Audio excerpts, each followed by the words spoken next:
Good afternoon, everyone. Welcome to Woodstock City Council, March 7th, 2024 edition. This hybrid meeting is being held in person here in council chambers and electronically in accordance with section 238, subsection 3.3 of the Municipal Act and section 16.6.24 of the City of Woodstock Procedure Bylaw. This meeting is being live streamed to the city's YouTube channel, and a recording will be posted on the city's website following the meeting. An agenda of the meeting can be found on the agendas, meetings, and minutes page of the city's website. And today we do not have any councillors virtually, so we're all in-house. And Councillor Martin will be reading the resolutions. We did have a closed session of council this afternoon that ended at 1:03, I believe was the time on that. So at this point, I'll ask any disclosure of pecuniary interest. Seeing none. Disclosure of any new business. Matters arising from the minutes. None. And now the minutes. Councillor Martin. Moved by myself and seconded by Councillor Leatherborough that the minutes of the regular meeting of Woodstock City Council held on February 15th, 2024, and the minutes of the special revenue budget meetings held on February 20th and February 22nd of 2024 be adopted. Thank you. Any questions or concerns with those? Seeing none, all those in favor? Carried, none opposed. Next up, we have additions to the agenda. Councillor Martin.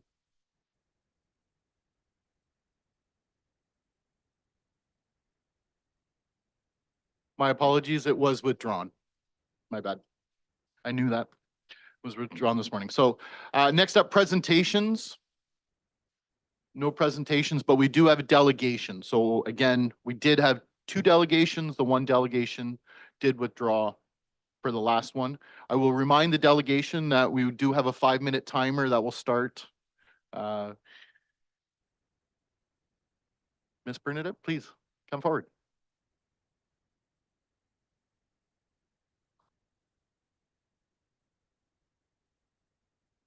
With props. Welcome. Thank you. I borrowed. You'd have to go at the podium so they can hear you at home, please. Otherwise, nobody will hear you. That would be a shame.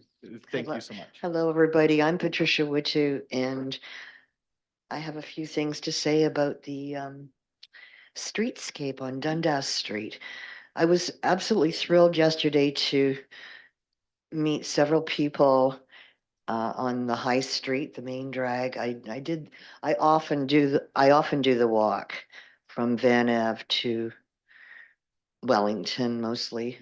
The BIA apparently is from Mill Street to Bay Beale. And it's very exciting what's going on in certain scenarios. I've met a number of wonderful young artists who are excited about the possibility of doing something in the vacant lot that used to be the Capitol Theater. And for what it's worth, for decades now, I've been making art out of found objects. And I have a huge inventory that I'm willing to relinquish to donate to those creatives who are interested in creating sculptures, if possible. I know the city doesn't own that lot anymore. The county owns it.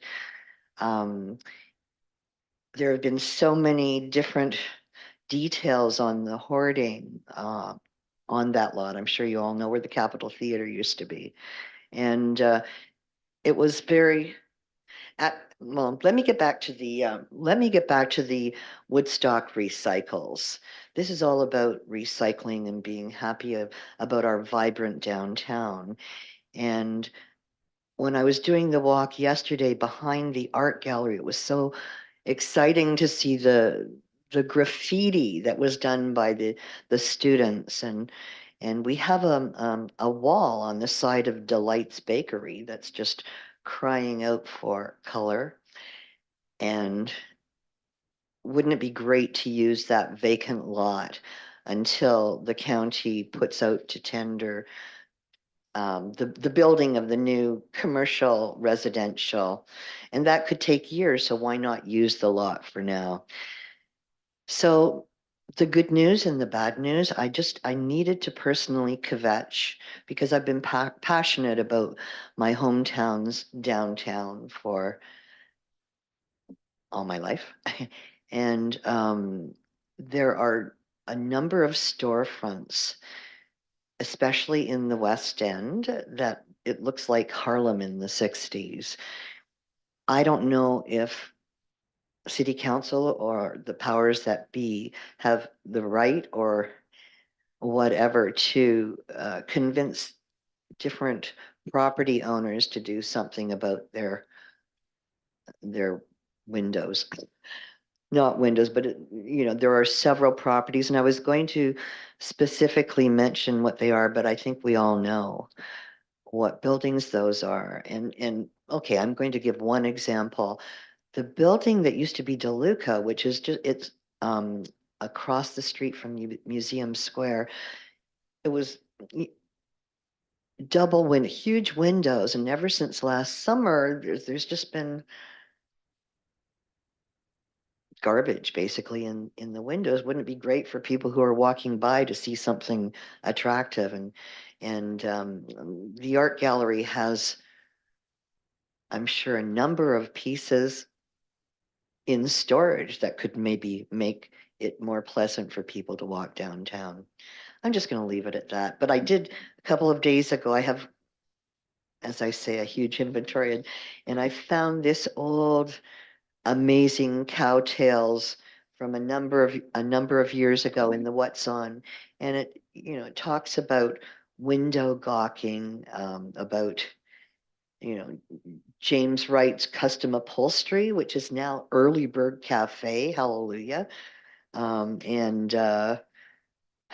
then the last days of childhood memories and the facade of the former Capitol Theater. So wouldn't it be great to project that somehow on the side of the building in wait for the building to the new construction?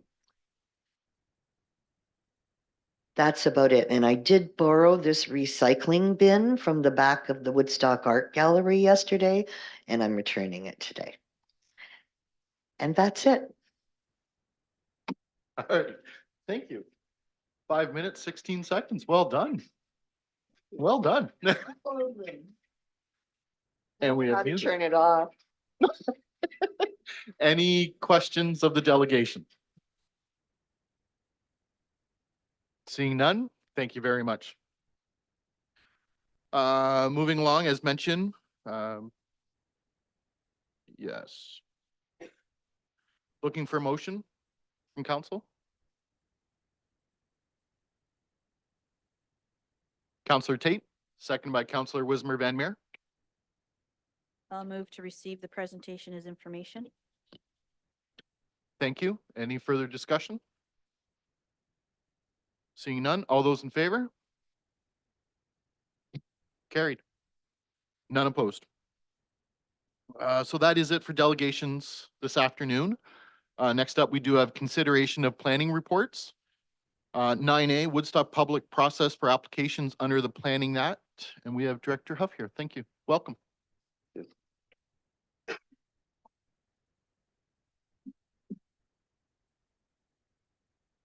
Good afternoon, Mayor. Thank you. Yes, about approximately, I guess, about 6 weeks ago, Council received a delegation that basically from that delegation was a resolution of Council for asking staff to investigate the current planning process, to look at the different ways of adding for public participation and for extending the timelines for the consideration and participation of the public and for Council. This report is in response to that. Essentially, it lays out for you what the actual process is now. I'm not going to go through that in any kind of detail. We deal with that, every month here at the city. I think you're fairly familiar with that. Within the area about, whether, I guess what I would tell you beyond that is that the rest of the report talks about that the process works very well. It sets out timelines. It's done in accordance with the Planning Act. It's done in accordance with alternative notification policies set in the official plan that have been recognized by the city of Woodstock. We use them here for as long as I've been here, which is over 20 years. And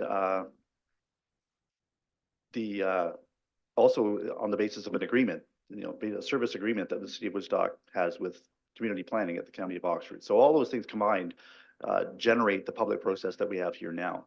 The nice thing about this process is that it works. I'd say, first of all, that it works for the vast majority of applications just the way it is. I think 98% of your applications that come through go through the process.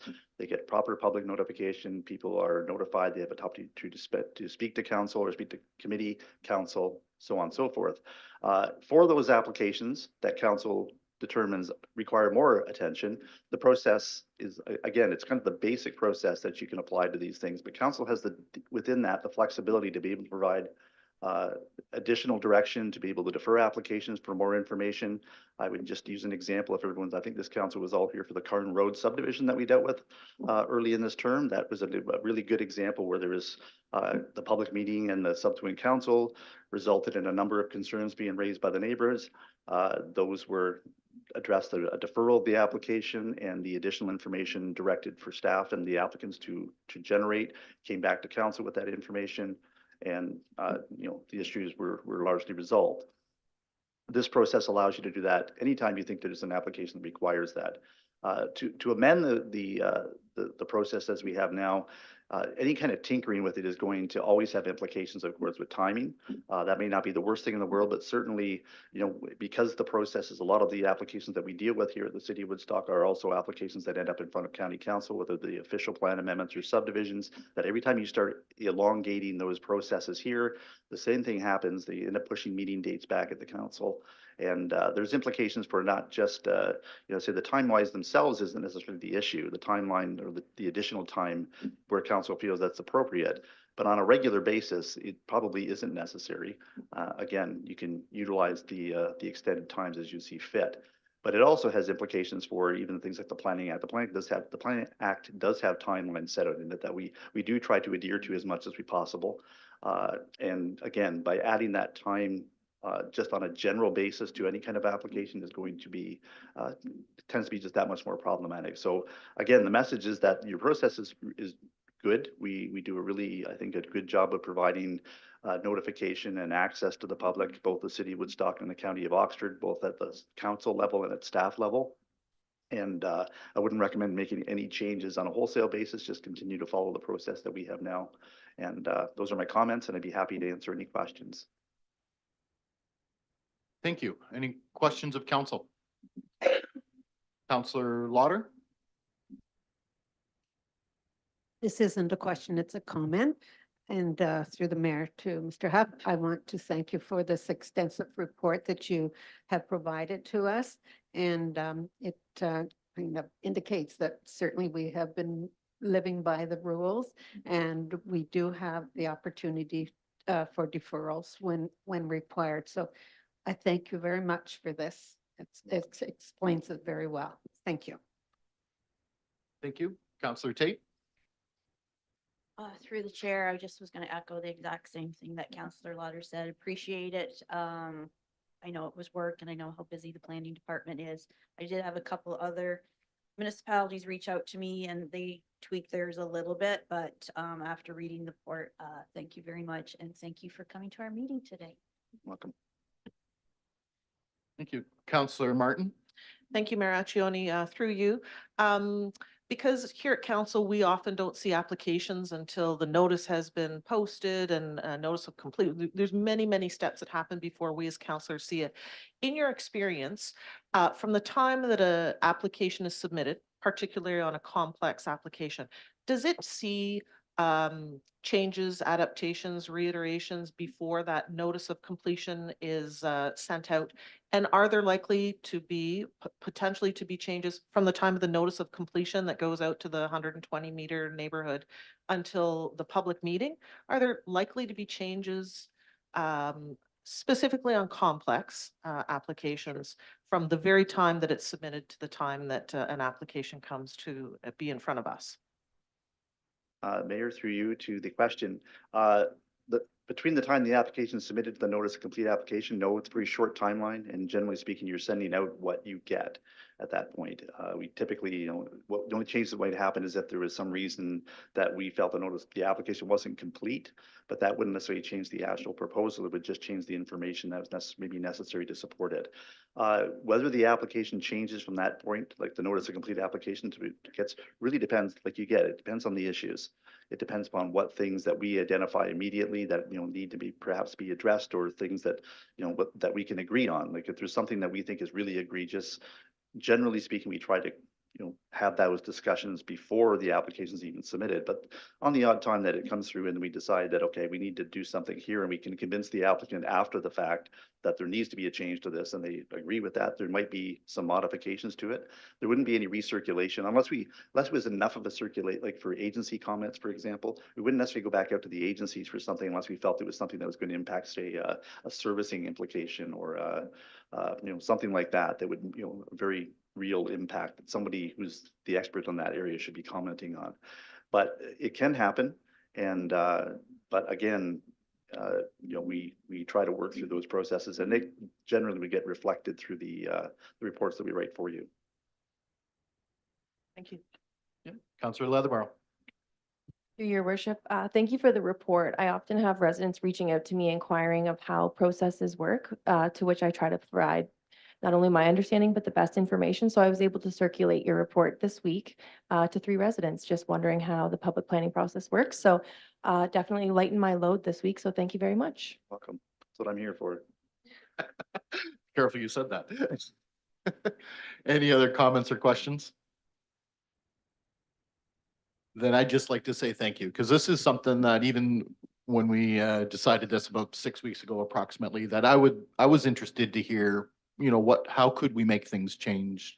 How could we make things better? And with this report and discussions beforehand, I feel very confident that we are very lucky that we do have a process that works, a process that allows council to take the time if needed with a deferral, that if it is that complex, that if we as a council decide we need more information or there's other information before we go to vote, that we have that. But 98%, I think you mentioned, and I'd agree with that number, works perfectly fine in the system we have today. So I'd like to say thank you for taking the time. I know there's a lot on planning's desk right now, but it was a very good report. So thank you. I feel Thank you for making it sound like I had a choice. Yep.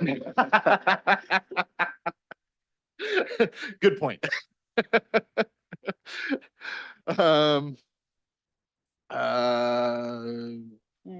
I'm looking for a motion. Councillor Martin, second by Councillor Leatherborough. Thank you, Mayor Accioni. The motion that Woodstock City Council receive report CP 2024-58 as information. Thank you. Any further discussion? All those in favor? None opposed. Carried. Thank you. Next up, we have some consideration of correspondence, and Councillor Lauder. Thank you. I'll move that Woodstock City Council support the resolution from the City of Cambridge regarding additional funding in Ontario's legal system to support a meaningful resistance to the current catch and release practice, and further that this resolution be circulated to the City of Cambridge, Woodstock Police Chief Rod Wilkinson, the Honorable Arpan Khan, Oxford MP, and the Honorable Ernie Hardeman, Oxford MPP. If I get a seconder, I'll speak to that. Thank you. Looking for a seconder, Councillor Leatherborough. Thank you. As indicated in the resolution, I didn't read it all because it's a very long resolution. As indicated, a catch and release system constitutes a failure of government to perform a core function of its existence, that being the protection of public safety, and that this failure constitutes a clear and present danger to the public. Our police services are being demoralized by expending precious time and resources, having to manage the repeated arrest of these habitual criminal offenders within a system that limits their ability to effectively protect the public. The increasing erosion of public faith and trust in our judicial system ultimately brings the administration of justice in the province of Ontario into disrepute and leads to a growing feeling amongst residents that they are no longer protected by a system perceived to prioritize the rights and freedoms of the criminal over the rights and safety of themselves and their families. So that's why I have brought this forward and hope I get support for it. Thank you. Discussion, Councillor Leatherborough. Through your worship, thank you, Councillor Lauder, for bringing this forward. I actually went on the Cambridge website and watched the council meeting. I wanted to see what the councillors, what it was behind bringing this forward. So it was originally presented on December 5th, and then the meeting was held on February 13th. So I should preface that they had a delegation by the name of Peter Simpson, who is a truck maintenance repair, has a small business. Peter identified that he has had in the course of 1 year, 100 times he's had break and enter, so he claims every single week. The mayor, Madam Mayor, spoke to within 5 days of this meeting, city property was also broken into and $41,000 worth of taxpayers' property was taken. And so the councillor that moved it was Councillor Adam Cooper, Ward 6, and the seconder was Ward 4, Councillor Ross Earnshaw. So in typical Kate fashion, I've written down just some comments because Mr. Earnshaw or Councillor Earnshaw has quite an extensive legal background. So I thought it was worth mentioning. He says efforts by the Supreme Court of Canada to expedite this service of the court system for serious crimes. There is a case called Jordan, which is required that criminal matters be tried within 18 months. That puts tremendous pressure on the limited resources that are available. As a result, this is to triage the more serious cases and crimes and treated with priority, so they won't be released back into society simply because they haven't been dealt with in time. He also says, so the catch and release result is not deliberate. It is a function of a lack of funding that has been going on for a long, long time. He also spoke to there aren't enough judges, court staff, prosecutors, human resources to necessarily operate the judicial system effectively. And lastly, Ward 3 Councillor Corey Kimpson, I'll spare you all reading her exact quote that I wrote out, but she really speaks to, this is all different levels of government coming together, but also really highlights that we as municipal government can invest in our communities, such as our parks. So shout out to our Parks Department for all the work that they do, as well as investing in our youth and hoping that that is preventative measures to make for a healthier, happier community. Thank you. Councillor Tate. Through the chair, I'll just keep it short. Fully supportive of the motion, and I believe that Councillor Lauder last term brought a motion forward, basically the same thing, sending it, and they don't seem to be listening.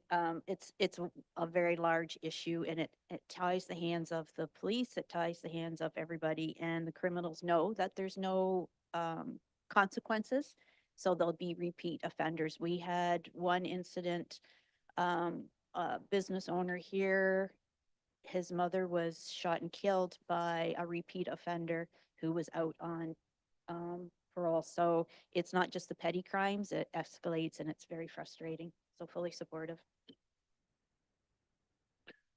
Thank you. Any other discussion? I'd just like to say that I met Mayor Leggett. We spoke in Scarborough at an event we both were at, and it was just after that meeting, and it was quite interesting, some of the details she said in that area, and I fully support this. So I'd like to say thank you to the City of Cambridge for bringing this forward, and of course to Councillor Lauder for bringing this forward today as well.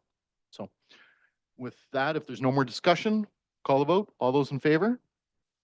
None opposed. That is carried.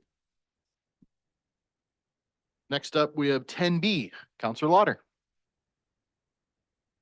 Thank you. I'll move that whereas under Ontario regulation, blue box producers are fully accountable and financially responsible for their products and package once they reach their end of life and are disposed of for eligible sources only. And whereas eligible sources which producers are not responsible for include businesses, places of worship, daycares, campgrounds, public facing and internal areas of municipal owned buildings, and not-for-profit organizations such as shelters and food banks. And whereas should a municipality continue to provide services to the ineligible sources, The municipality will be required to oversee the collection, transportation, and processing of the recycling, assuming 100% of the cost.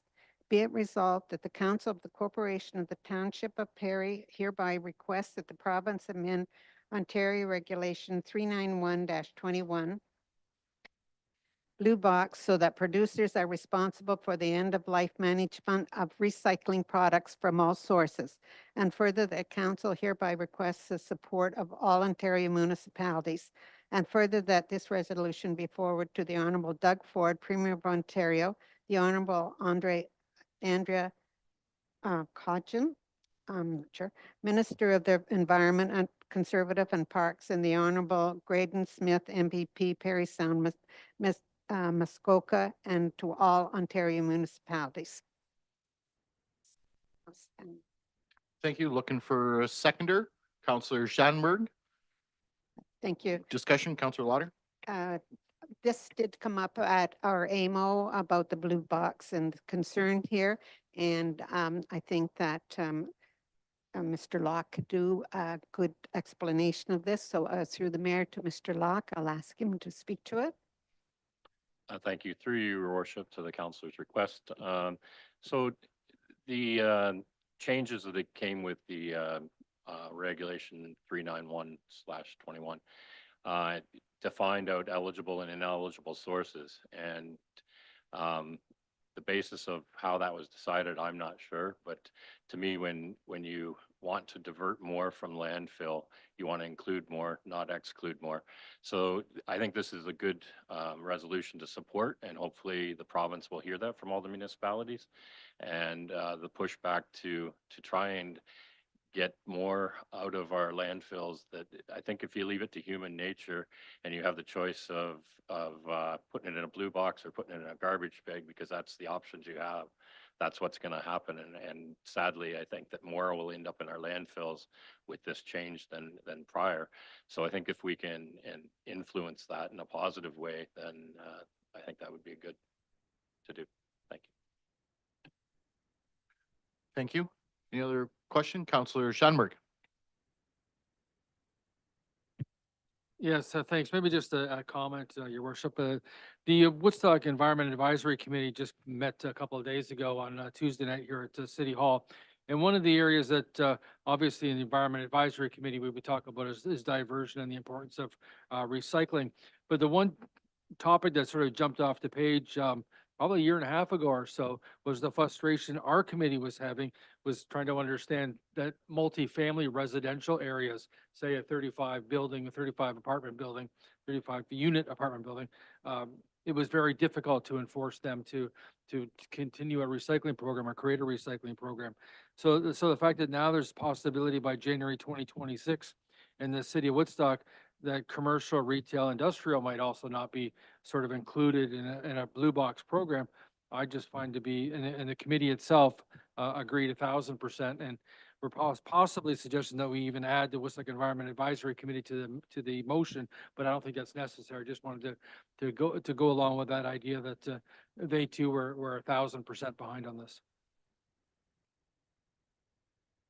Okay. Thank you. Counselor Wismer Van Meer. This might be for the deputy clerk. Just to clarify, was Honorable Ernie Hardeman, Oxford MPP, mentioned in that motion? I don't know if he was included in what Councillor Lauder read. I'm not sure. I might have missed it, but I just wasn't sure if he was included. And if not, if we could just do a friendly amendment to add that in.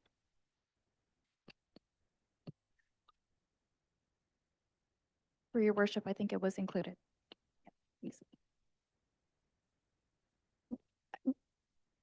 I'm sorry, no, that wasn't, his name wasn't in that.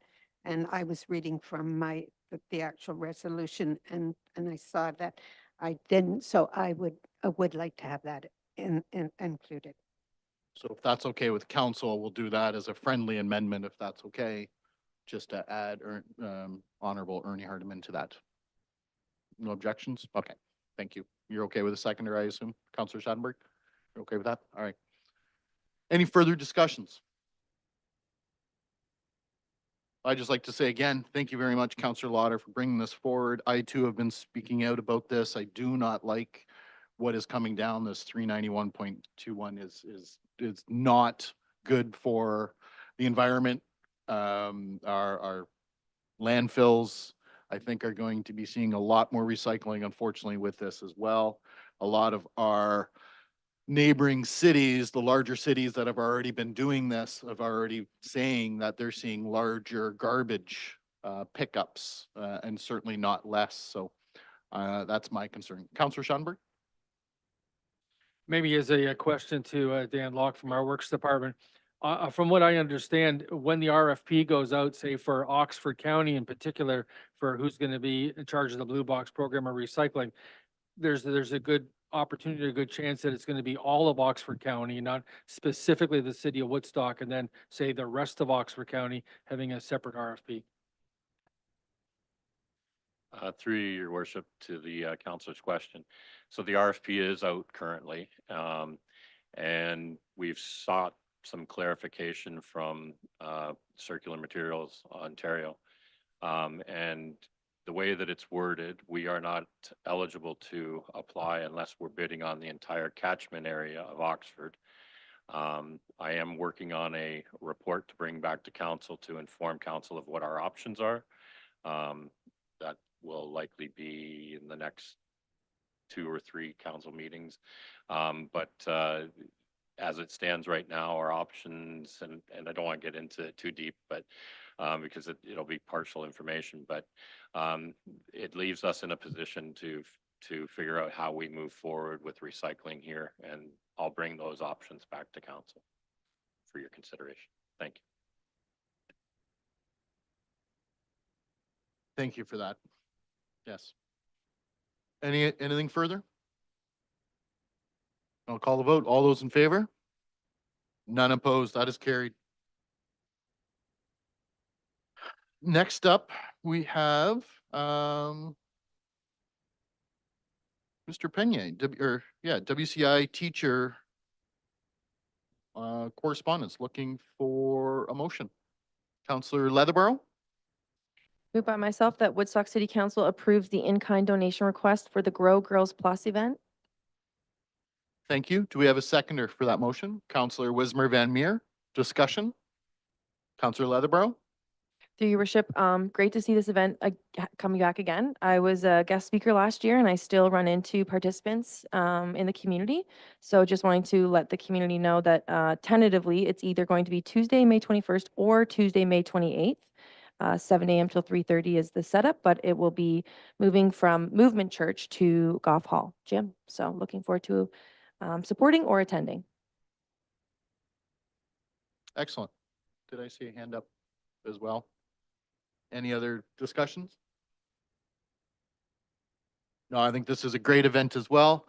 And hopefully to see where it's going, and going to Golf Hall, I think is a great thing. So, and with that, call the vote. All those in favor? None opposed. Carried. Next, we get to staff presentations. Director of Woodstock Art Gallery, Ms. Reed, welcome. And Aaron Dawson, sorry. Yeah, saw you sitting there too. Welcome. All right, so just,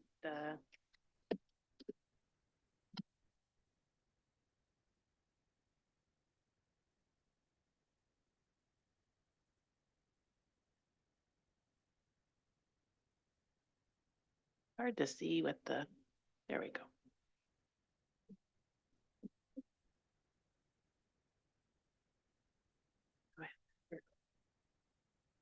Thanks, Your Worship.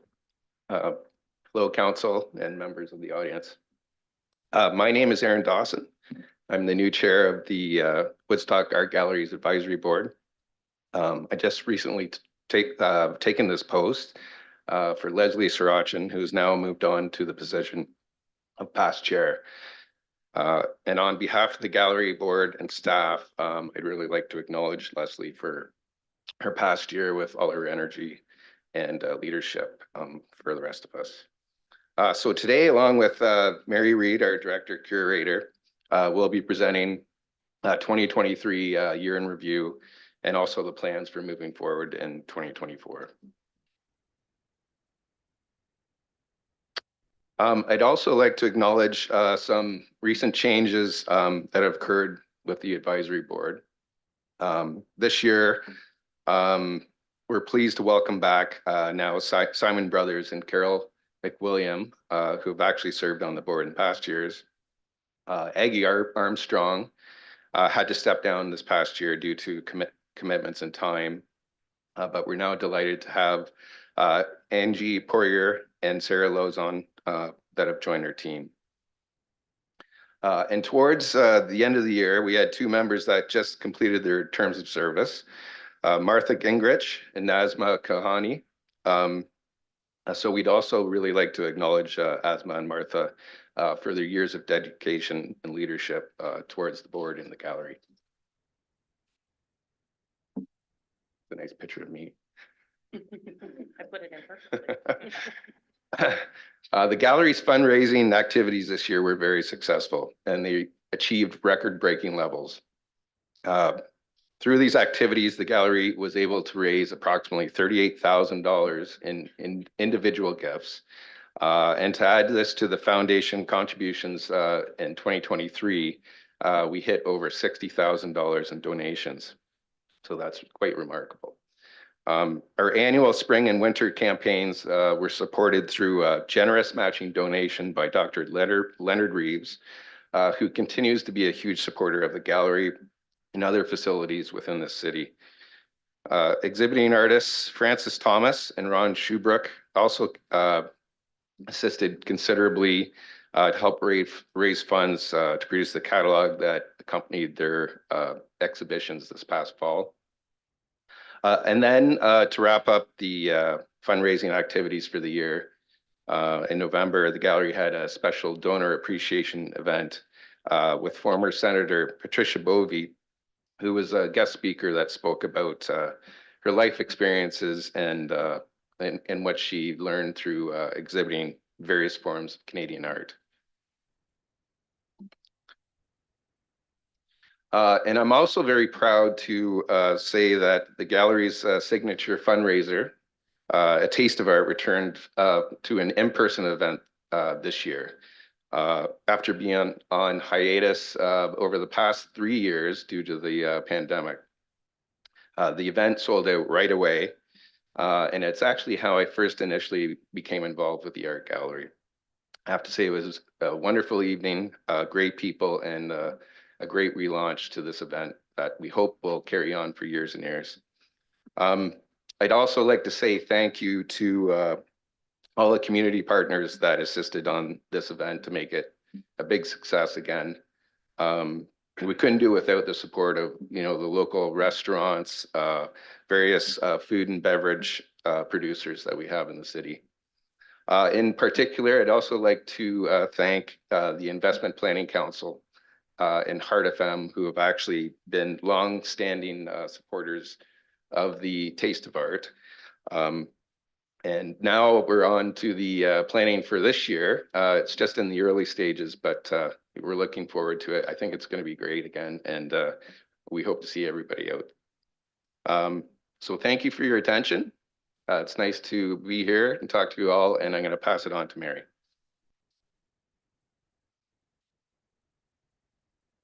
Great, thank you very much, Aaron. So I'm now going to share with you an overview of the art gallery's operations using our 5 strategic priorities as a guide. Just to remind you, they are equity, diversity, and inclusion, capacity building, digital drivers, public engagement, and fiscal responsibility. The gallery prioritizes equity, diversity, and inclusivity through all of our operations. Given the feedback that we received on the 4 Seasons of Reconciliation training program, the gallery has maintained its educational license for this program and provides this training to new board members and staff. Throughout 2023, we also undertook the reading of Me Artsy, which became a standing agenda item on the advisory board meetings. And the gallery's annual staff and board retreat, we visited the Art Gallery of Hamilton, where to take in the exhibition Radical Stitch, examining Indigenous beadwork. In honor of the Day of National Truth and Reconciliation, the gallery also presented 2 works by Indigenous artist Lee Claremont in the County Council chambers. Our second DEI directive is to increase the representation of women and hip-hop artists in the collection. 74 works were added to the gallery's permanent collection in 2023, of which 10 were created by women. And the work you see on the right features a large-scale portrait of Cherie Dameline, who's an award-winning Métis author. We also received a very generous donation from an anonymous donor of 13 books on Indigenous art that will certainly add to our knowledge in this area. And certainly without question, the big highlight for 2023 with this important initiative was the naming of the Florence Carlyle Park and the launch of the Public Art Commission honoring Carlyle. This commission is funded by the Government of Canada, and we're certainly grateful to our community partner, Oxford Pride, for their support. The second strategic initiative is capacity building, in particular, activating the development of the fourth floor. And as many of you remember, not so long ago in November of 2023, the Government of Canada announced that it will invest almost $1 million towards the renovation of the fourth floor. And as you can appreciate, there will be much of my focus in 2024. I feel like there's a lot of feedback. Yeah. Okay. We just sent a message asking Okay. if there's a way to lessen that. So, All right. so I'm you're also aware. very loud. That doesn't help. I'll try to speak quieter. The gallery's third strategic initiative is digital drivers. And in July of 2023, we presented the digital strategy to City Council. This report was funded by the Museum's Assistant Program, and its top recommendation, which Council did approve, was the hiring of a new digital projects coordinator who has recently just joined us. This new team member will certainly expand on our digital tour guide app, along with being a very important resource for the management of our permanent collections database. However, I really do want to commend the gallery's education team, who in 2023 did develop 4 new virtual tours. One of them was even bilingual, which is quite a feat since we are not Francophone at all, to support the gallery's exhibition programming. And through our public engagement initiative, the gallery continues to grow its profile through by participating in community events such as Pride Family Day, Cultural Canvas, Street Fest, and the lighting of Museum Square. The one day that I'm particularly love is Family Day, and last year we welcomed over 500 people through the door. This was also the first time that Woodstock Transit offered a free shuttle service throughout the day, and the gallery also received sponsorship through Kingsman Group, as well as free nutritious snacks were provided by the Children's Aid Society. This year, in 2024, this was the first year that we were no longer the primary lead of Family Day, as it's now spread out across all of our cultural and recreation sites throughout the whole city, which is certainly a testament to the impact that the gallery makes in our community. The gallery's engagement with audiences of all ages extends to our public programs that we offer throughout the year as listed here. And with the return of in-person delivery, the gallery has certainly welcomed many new faces, and we've been tracking a steady increase in the participation rates in our offering. And as we continue to run our regular school tour programs, this also has been continued to be enhanced by our partnership with Woodstock Transit. I want to draw your attention to 4 special initiatives that the education team rolled out in 2023. The first is working with the early childhood education students at Fanshawe College in a role-playing assignment to act out a mock school field trip program. The second was the relaunch of a career building mentorship program called Portfolio Day, where we welcomed over 100 high school students and 6 local art professionals shared their practice and career path. And in 2023 was also the last iteration of our high school juried virtual exhibition. The Best in Show Award was funded by Highlander Studios and Why Not Us, and we are very grateful for their support. This engagement with high school students is now evolving into a formal mentorship program, providing the opportunity to work alongside a local arts professional to research and deliver an exhibition to be displayed in the community gallery this spring. The gallery's public engagement activities also extend outside of our city limits and even outside Canada's borders as a means to promote economic development and tourism. In January of 2023, the gallery had the distinct honor to mount the John Hartman exhibition at the Canadian Embassy in London, England. During this trip, with myself along with Mayor Accioni, we met with several key players regarding trade and investment opportunities, and as well made connections with the mayor and councillors of our namesake in Woodstock, Oxfordshire, to explore possible partnerships. I'm also delighted to share with you that this same exhibition will be traveling to the Canadian Embassy in Washington, D.C., and it will be on view in June to October of 2024. And please note that both of these initiatives are presented at a cost recovery model, where the gallery is actually paid a stipend to present these exhibitions. Also undertaken last year was a cross-border cultural exchange with Woodstock's sister city, Sylvania, Ohio. We used our annual juried exhibition as a catalyst, and marking its 65th year, the exhibition was open to both Woodstock and Oxford County residents, as well as Sylvania and Toledo area artists. And this project could not have been possible without the support provided by the Rotary Club of Woodstock, both sister city committees, the Sylvania Arts Commission, as well as Lord's University. And if 2023 couldn't get more busier or exciting, the gallery also facilitated 2 public art projects which were installed this past fall. On the left was the Woodstock Art Cycle Public Art Bike Racks, which was funded through FedDev Ontario, with the racks being generously donated by Maglan Furniture. And on the right, something that I'm quite proud of is the city's first ever public art commission called Wind Vane, created by sculptor Nicholas Krombrack, and has been funded through the generous bequest of the late artist and educator Bruce Flowers. Our last initiative is demonstrating fiscal responsibility by attracting and securing a mix of long-term funding streams. I've already mentioned several corporate sponsors and funders throughout this presentation, but I want to take the time to thank those that I have not had a chance to acknowledge. These include Young Canada Works, who funds our summer student positions, DJ Design, who's been a very long-term supporter of our youth programming, and the Ontario Arts Council that provides exhibition assistance grants to our local artists. In addition, the Canada Council for the Arts, as well as the Nicholas Matevia Gallery, were key contributors to the Hartman Traveling Exhibition. And those are just some of the really fantastically amazing highlights for 2023. It certainly was a banner year for us. And a more fulsome outline of all of our activities can be found in our annual community report, which has already been sent to Council earlier this week and will be available on the gallery's website in the coming weeks. Now turning our head to the budget, although I do pride myself on being a very seasoned grant writer, sometimes they don't always come to fruition. And additionally, the COVID funding relief has dried up, which was provided in the past. I also want to highlight that the public art budget does run through the gallery's budget, which in consultation with Ms. Campbell in future will be peeled out. And because of that, there are $75,000 in revenues in 2023 that have been allotted to the Florence Carlyle Commission and have now been moved over to 2024.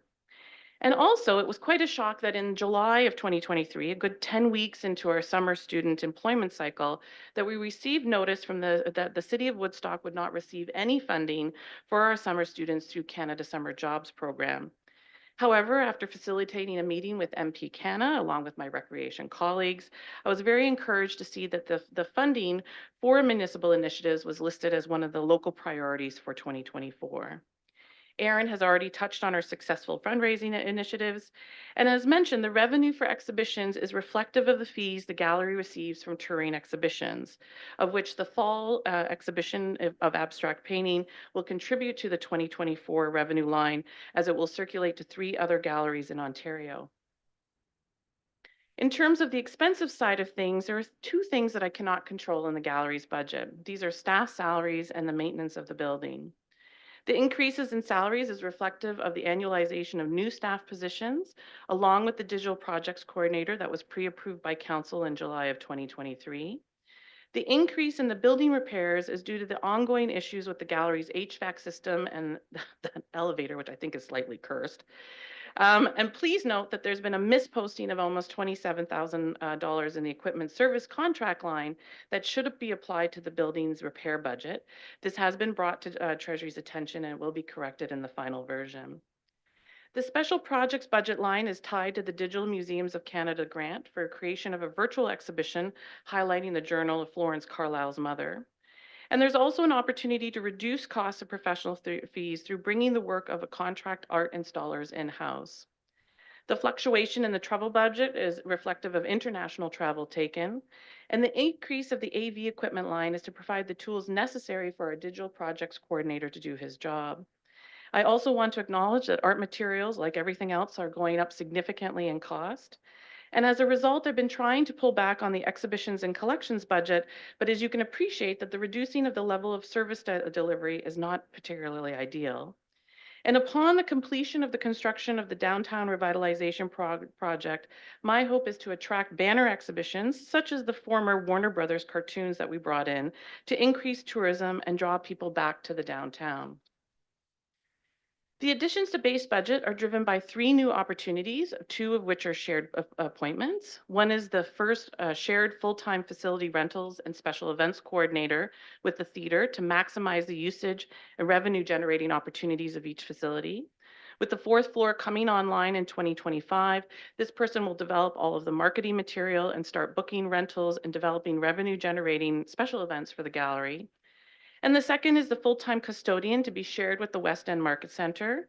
In 2023, due to vacation and illness, the gallery engaged over 130 hours of seconded custodian work from other city departments to ensure that the gallery was kept clean. However, this backfilling involved a number of hours by management, not only myself, but my other colleagues throughout the city. And there were some days that we just couldn't secure a custodian. And so because of that, the gallery was left dirty and certainly unacceptable. And as the pandemic is not over, we're continuing to move through it. This does become a health and safety issue with the number of people that are visiting the gallery and attending classes. And the third one, as already mentioned, it was approved by council last year, which is the part-time casual position for an art installation technician.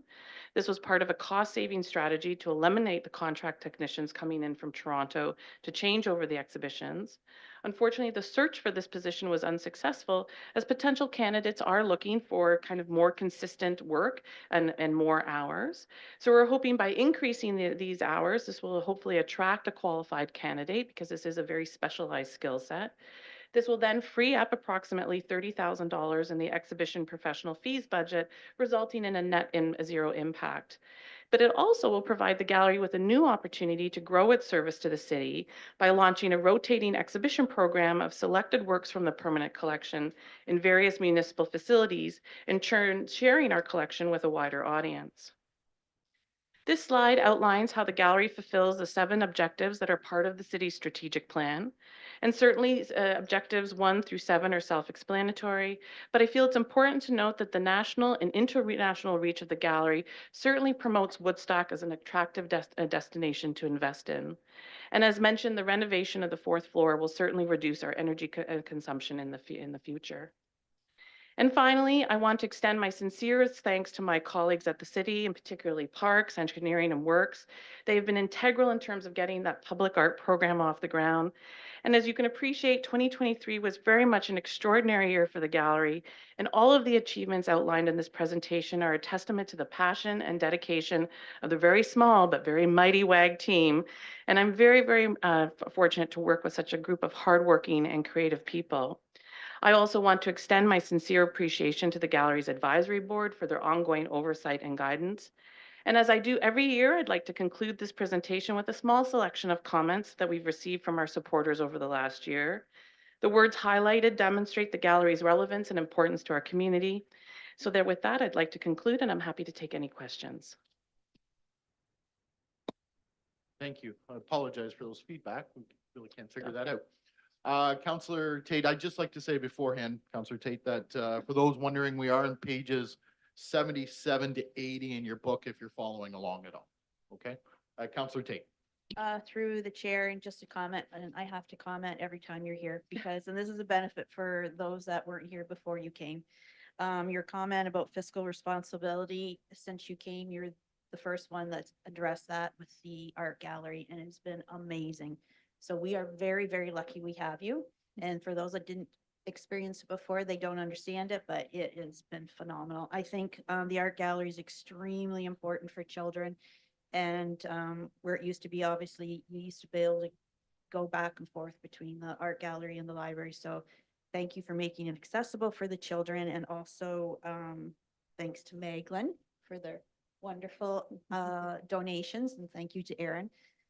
Also, just a comment, you commented about Dr. Reeves, when the library, when the art gallery, when all this started, we butted heads on the location. We always got along, but the outside, but I always knew he was a big supporter and I always knew he would come through. So thanks for mentioning him. Thank Thanks. you very much. Counselor Sandberg.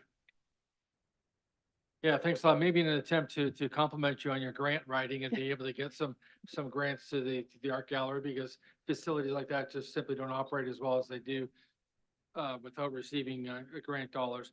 I saw an ad on Facebook, goes to show you do a good job promoting what's going on there, about an exhibit called Mother and Daughter. And I noticed that the actual artist, one of the two artists was going to be there. So I went by, and the three of us had a nice chat that afternoon just last week.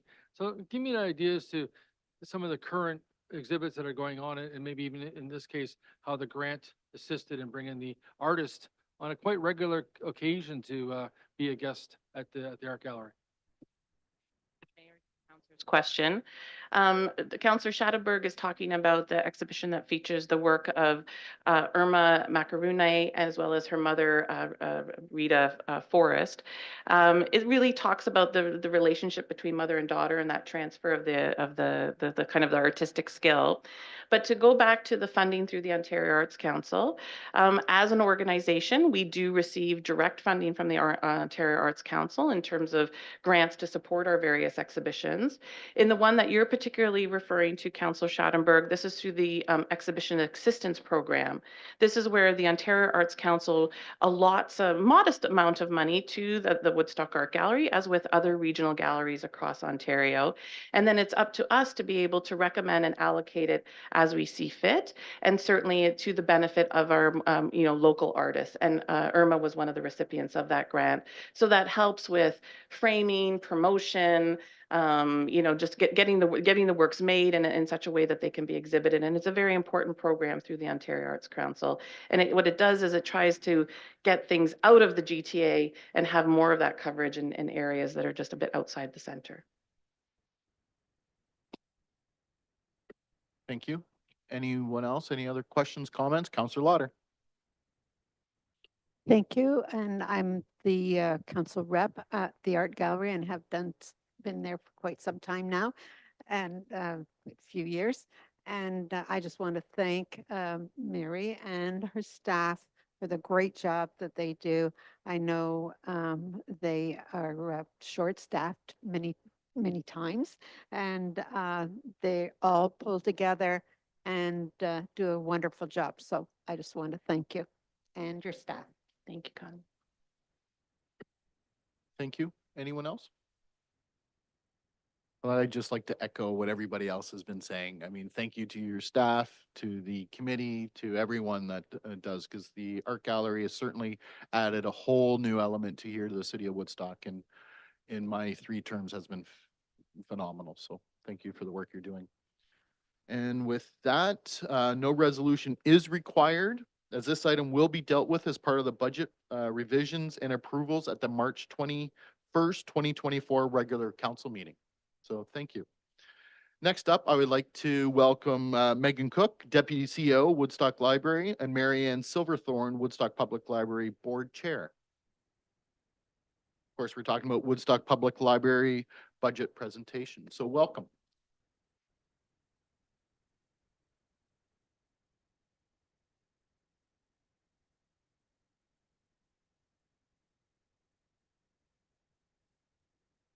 Good afternoon. Your Worship, Mayor Accioni, councillors and staff, as introduced, I'm Mary Ann Silverthorne, and I'm the chair of the Woodstock Public Library Board.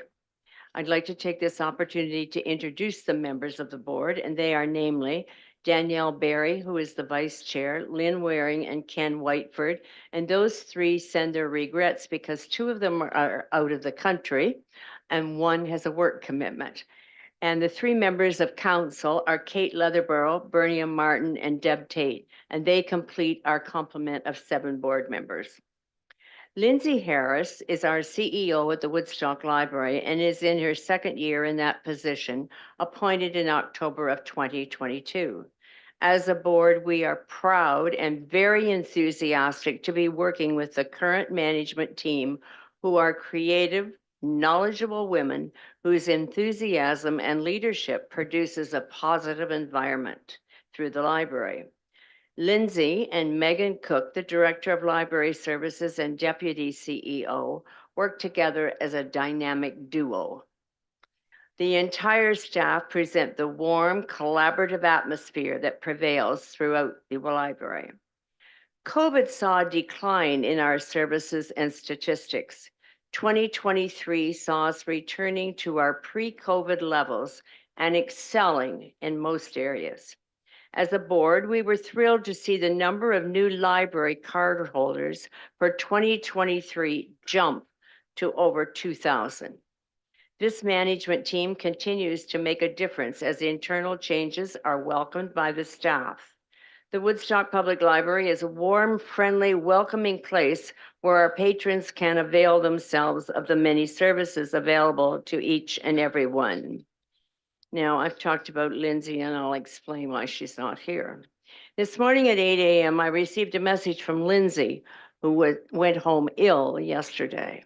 And after consulting with medical professionals this morning, before 8 o'clock, she was advised to stay home. So please welcome Megan, the Deputy CEO, who will discuss the 2023 year in review and outline new and innovative ideas and asks for 2024. All of us as leaders and professionals will understand that when someone's absent, somebody else steps in. It's part of the job. So we just ask that you, when you get to the question portions, please bear with Megan. I also know that this is Megan's first presentation and I have all the confidence in the world, but I told her this morning, just keep breathing. So we may find ourselves in a position, if you have a question that needs more details, to ask for your forgiveness and we will reply to you later in writing. So Megan. Thank you, Marianne. And good afternoon, everyone. As Marianne said, I didn't expect myself to be here this afternoon, but I'm very grateful to be here to chat with you all today. So thank you. Today, I will be covering the highlights of 2023, what we are excited about in 2024, and an overview of the 2024 budget request. 2023 was the first year since 2019 not impacted by COVID-19 service restrictions. And as we move through this presentation, I know you will agree that the library is truly back, stronger than ever in its support of and demand by the community.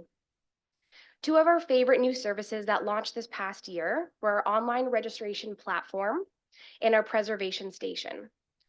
Online program registration has simplified and streamlined the process internally, as well as created a much more pleasant and positive experience for our program attendees.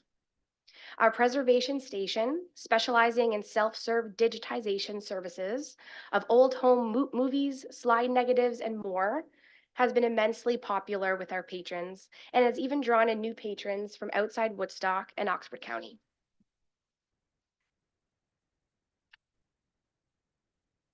The demand for library service continued to increase this past year. The 1.8 million uses of the library is on par with the usage in 2019, our last pre-pandemic year.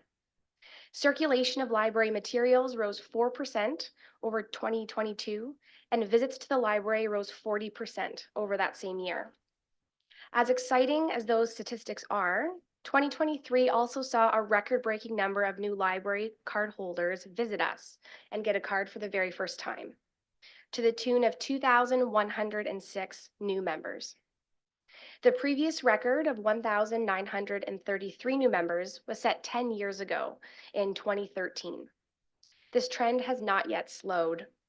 In January and February of this year, we have already added almost 400 additional new members to our library, setting us up to hit around 2,500 new members this year, should that trend continue throughout the year. Connecting with our community was a major focus for 2023, and the addition of our new e-newsletter, plus a full year of service from our new community outreach librarian, have positively contributed to our overall success and growth in 2023. Another key component in our growth is the continued innovation and success of library programs. Attendance at library programs in 2023 rose 32% over 2022 and 120% over the pandemic-influenced year of 2021. As mentioned, the library has exponentially grown its outreach services and community partnerships in the last year, in a continuing effort to enhance the lives and experiences of the Woodstock community.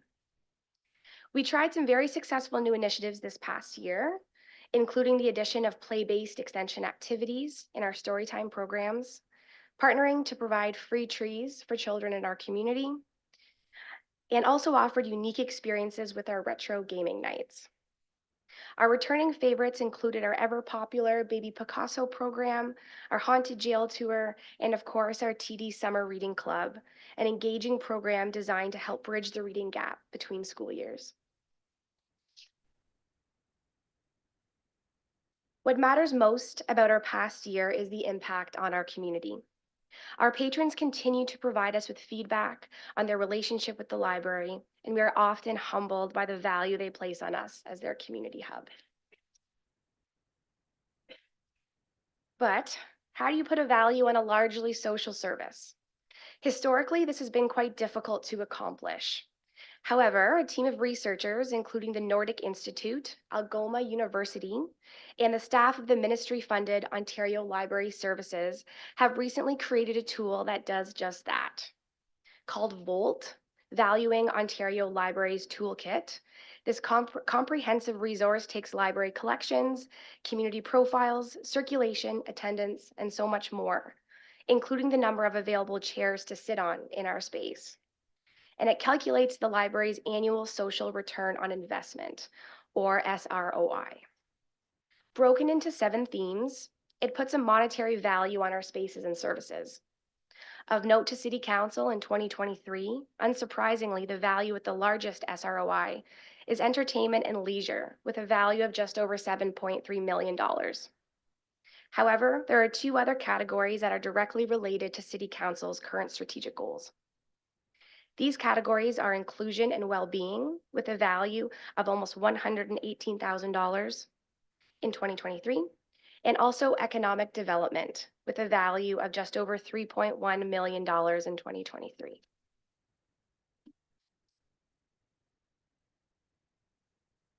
So if we take the 2023 budget and divide it by the census population, the cost of the library last year was approximately $59 per person. Taking the total social return on investment of $13.3 million in 2023 and dividing that by the same census population equates to a value of $285 per person, a value over $226 more than the actual cost. Research states that a good return on investment, or ROI, in a business setting is somewhere between 10 to 15%, depending on the sector. Using the same calculation, the library's SROI in 2023 was a whopping 383%. When looking at the library qualitatively or quantitatively, the value of services to our community is immense.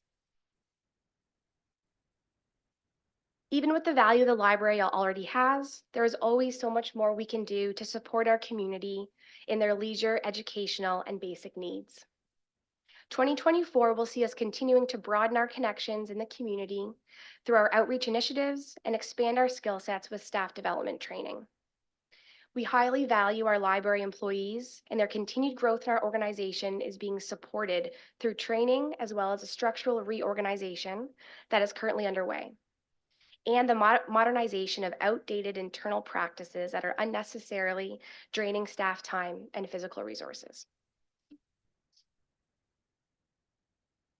Another key focus for 2024 is engaging with our growing newcomer population. To that end, the library has devoted resources to create a new adult literacy collection, providing support to our English learning community members. We also recently launched a new e-resource called Mango Languages, which supports both English learners from 20+ non-English languages and English speakers learning from a growing selection of over 70+ world languages, including Quebecois French and North American Indigenous languages. Another project you are sure to hear more about this year is the development of a new strategic plan for the library. This plan is expected to take a full year to complete, including community and stakeholder consultations, with the hope to launch at the beginning of 2025. I challenge everyone to start asking yourself, where can the library take you? Now the budget. Details on the proposed library budget can be found on pages 94 to 96 of the budget booklet. The factors affecting the 2024 budget have not changed significantly since 2023. The rise of prices from all sectors, from paper to e-resource subscriptions to WSIB insurance, accounts for much of the increases this year. The library also remains committed to the support of our community through the growth of our programs, outreach, and staff development, as previously mentioned. New impacts on the budget this year are the significant and unexpected changes to our IT support and infrastructure, influenced by factors largely out of our control.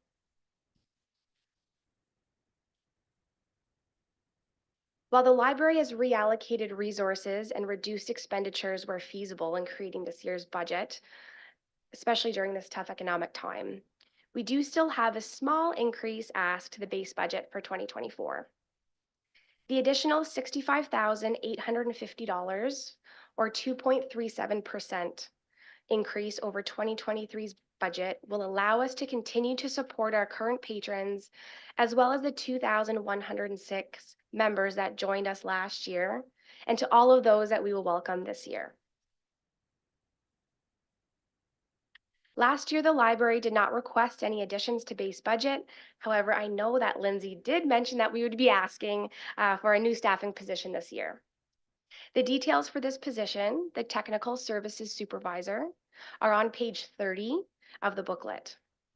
The addition of this position will both greatly enhance the work of the library senior team, as well as provide opportunities for library staff to grow their careers within the organization without having to leave us to gain experience elsewhere. Additionally, we are asking for the approval of a shared position with City IT, the details of which can be found on page 32. A large portion of the cost for this position will be reallocated from one of the library's base budget lines, historically used to cover the cost of our external IT consultant, who unexpectedly closed their business in late spring of 2023. The opportunity to better align the library's IT infrastructure and systems to the city's is a mutually beneficial arrangement for both parties, and we are both eager to implement should approval be received. And that's it. So thank you so much. As Marianne mentioned, I'll do my best to answer any questions you may have. And if I can't, we'll be sure to get back to everyone in writing the next day or two. Well, so far you're doing phenomenal. Great job. Counselor Tate. Through the chair, and I'm not going to ask you a question, but I had a comment directed to Lindsay, but it also directed at you since you're fairly new. So I know in a workplace, the work ethic and morale starts at the top. So we were very lucky in the hire of Lindsay and also of you and the people that she's brought forward. Just for the public's benefit, there's been issues and it's been fixed. And Councillor Lauder and I were speaking yesterday about the budget, and she was pleasantly surprised by the budget and all the work Lindsay has done. I think this is the first term Councillor Lauder hasn't sat on the library board. So the changes that have you made, not only fiscally, but in the personnel, has made a world of difference. And it doesn't matter if it's a city facility or a private, it does make a difference who's at the top. So I'd like to thank all of the staff and keep it up. Thank you. Thank you. Thank you. Counselor Leatherborough. Through your worship, thank you for the great presentation, Megan. Sorry that Lindsay's not here, but perhaps she's watching online. So echoing Councillor Tate's comments, and I'm a family of 6, so to see the 285 value per person coming from a family of 6, I can tell you that we're frequent flyers, and the library is a vital space for our community, for healthy communities. And I know the climate within libraries and librarians is ever changing, which thank you to both you and Lindsay for updating the board at our meetings. And I know next week is going to be busy because it is March break. So I wish you the best of luck next week, and I will definitely be through. Thank you. Thank you. Anyone else? Counselor Lauder? Yes, just a comment. I go to the library quite often, and the change in there is just phenomenal. It's everyone's so happy and pleasant, and I really appreciate it. So thank you, and thank Lindsay and the rest of the staff for all the work that you're doing, because it's really appreciated. And I know I get compliments from other people on how well the library is doing, and how they like to go there now. Thank you. Thank you. Yes, I'd like to echo that. That's very common from the public. They really enjoy their experiences at the library. And congratulations to you and the staff, and hopefully Lindsay's feeling better as well.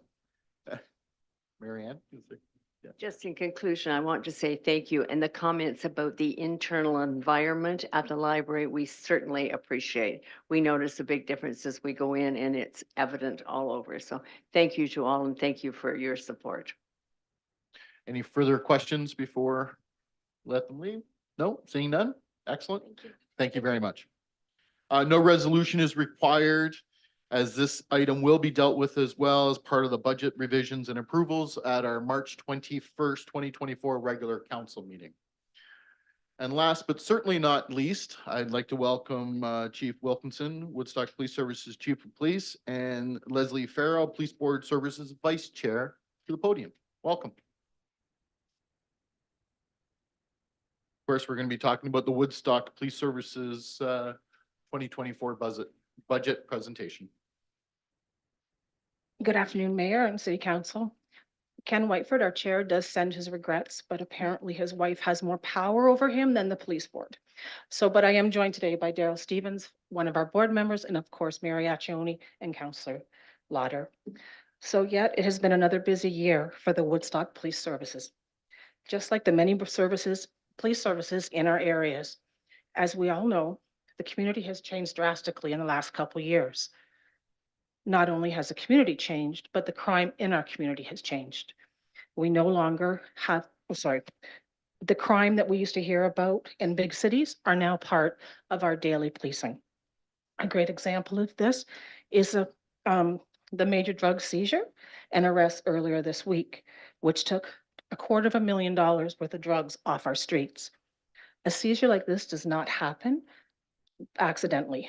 There is hours and hours of work by many officers behind scenes. And again, a seizure like this does have an incredible impact on our community. And again, job well done by our force. Our police service has had a loss this year, losing our K-9 officer, Taz. Constable Skillings has been moved by the condolences and support from both the policing community and our community. We have now acquired a new K-9 officer who still remains nameless. He has completed his training and is on duty. Now, he does have his first arrest under his collar, so things are going well. We are looking forward to hearing the name that the community has chose for him. I've been told that over 1,000 names have been submitted to the force for them to decide his name. We have also hired a new inspector, Jamie Taylor. Inspector Taylor has been a great addition to the police service. On April 1st, we will have a new police act, and both the board and the chief are learning how these changes will impact our community. We have had a small glimpse of what will be coming, but do not know the total impact until the act is released on April 1st. Our police service board, which is made up of both public and private sector, have been presented with the budget and understand there's a great impact on our community. The Police Service Act states, police service boards shall ensure adequate and effective policing in the area for which they have policing responsibilities in accordance with the needs of the population in the area and having regard for the diversity of the population in the area. We, the board, are all in agreement that the budget that Chief Wilkinson is about to present will give us that type of policing in our community. Chief Wilkins.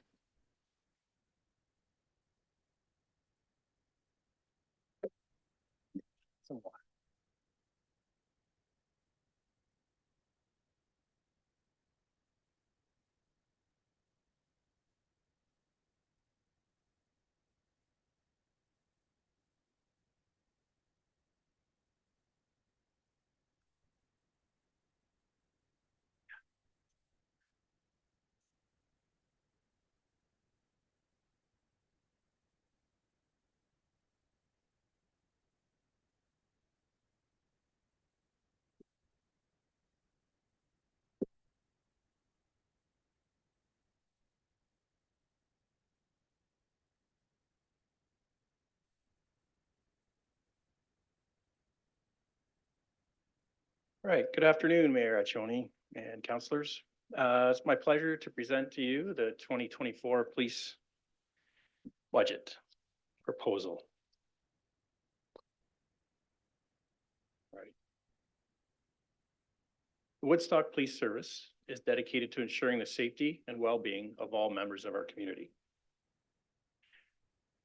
Some of our goals are to increase our visibility and patrols throughout the city, whether that be downtown, parks, pathways, increase our response times to all types of service. This goes beyond emergency calls for service. These are traffic issues, drug investigations, fraud, intimate partner violence, and human trafficking. We still have to be able to respond to those in a timely manner as well. I know there is a need to increase our traffic enforcement, which will be addressed in this budget proposal. We need to be sure our emergency response capacity allows us to arrive at calls in a timely manner and to keep pace with the growth of the community. Drug enforcement has always been a top priority within our community. And you have seen this recently in some of our media releases and throughout 2023.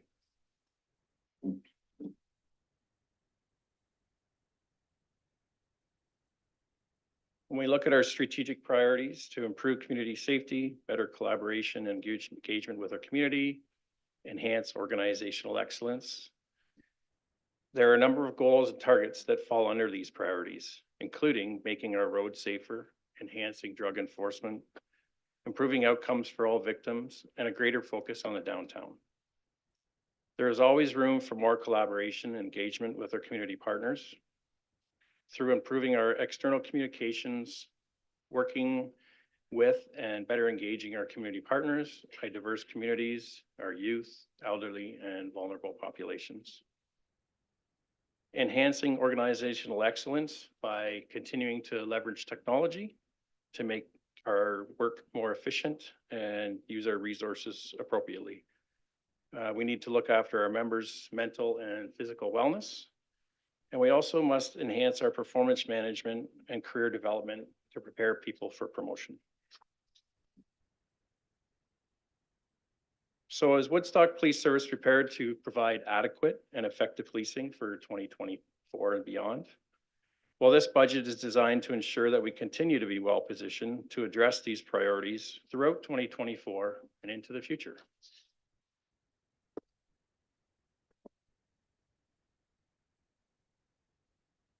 When we look at our demand on service, I'll explain since 2019, the calls have spiked. You'll see in 2023, our police officers attended a total of 20,546 calls. I'll explain that that is slightly down from the previous 4 years, and there's a reason behind that. As a chief, I made a decision to track our calls a little differently. And in regards to our beat patrol, our bike patrol, our patrol at night for targeted enforcement, we put those under one category, which would have shown less calls, but more under one incident created each month. So if we were to remove those and put them back to where they should be, we're in the neighborhood of 22 to 23,000 calls. Unfortunately, that'll change in 2024 if this budget's approved and we get body cameras, because every incident needs to be tracked. And so every incident would have an incident number attached, and we would see our numbers go back to where they were. Next page. So our demand on service. It's not just the number of calls, it's the types of calls that we have to go to. The number of weapons calls, the assaults, the number of impaireds, the drug offenses have all increased. Our drug unit continually works hard to gather intelligence, taking down criminal drug traffickers. These investigations take weeks to complete and often lead to other jurisdictions. An impaired driver investigation, as we know, ties up an officer for most of their shift, not to mention the time required down the road to court to prepare for court and prosecute. We have seen an increase in a larger number or in larger scale investigations, which require specialized units to be called upon. These include drug warrants, entry warrants, barricaded persons, death investigations, missing people, intimate partner violence, human trafficking, and all these investigations required specialized training. A total of 220 break and enters have been reported in 2023. A recent robbery included the use of a sawed-off shotgun and a machete. Officers arrived quickly and engaged the suspect. One of the suspects threatened officers with a machete. This could have easily ended in a shooting. Instead, it ended with a peaceful ending with a taser.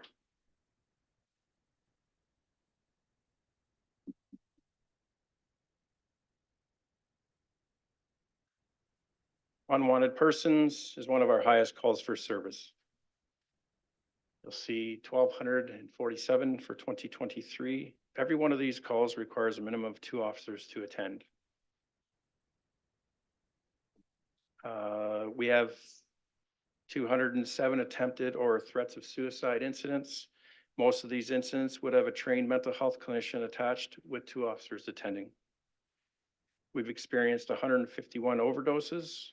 In regards to those overdoses, we'd have 7 deaths that were reported to police, 7 confirmed deaths. Each death is treated as suspicious and fully investigated, which could take weeks to investigate. Incidents of fraud are on the increase. Fraud incidents include the phone calls many of us experience weekly and even daily, where citizens have been tricked out of thousands of dollars. This slide wasn't in last year's presentation, but school violence is up. It's very concerning. There are a total of 36 school violence incidents this year. These are only the reported incidents. This number is certainly higher. Police programs have been permanently canceled. Woodstock Police have to find different avenues to engage youth with our community. We run camps, baseball, our youth and policing initiative, co-op programs, and recruitment days.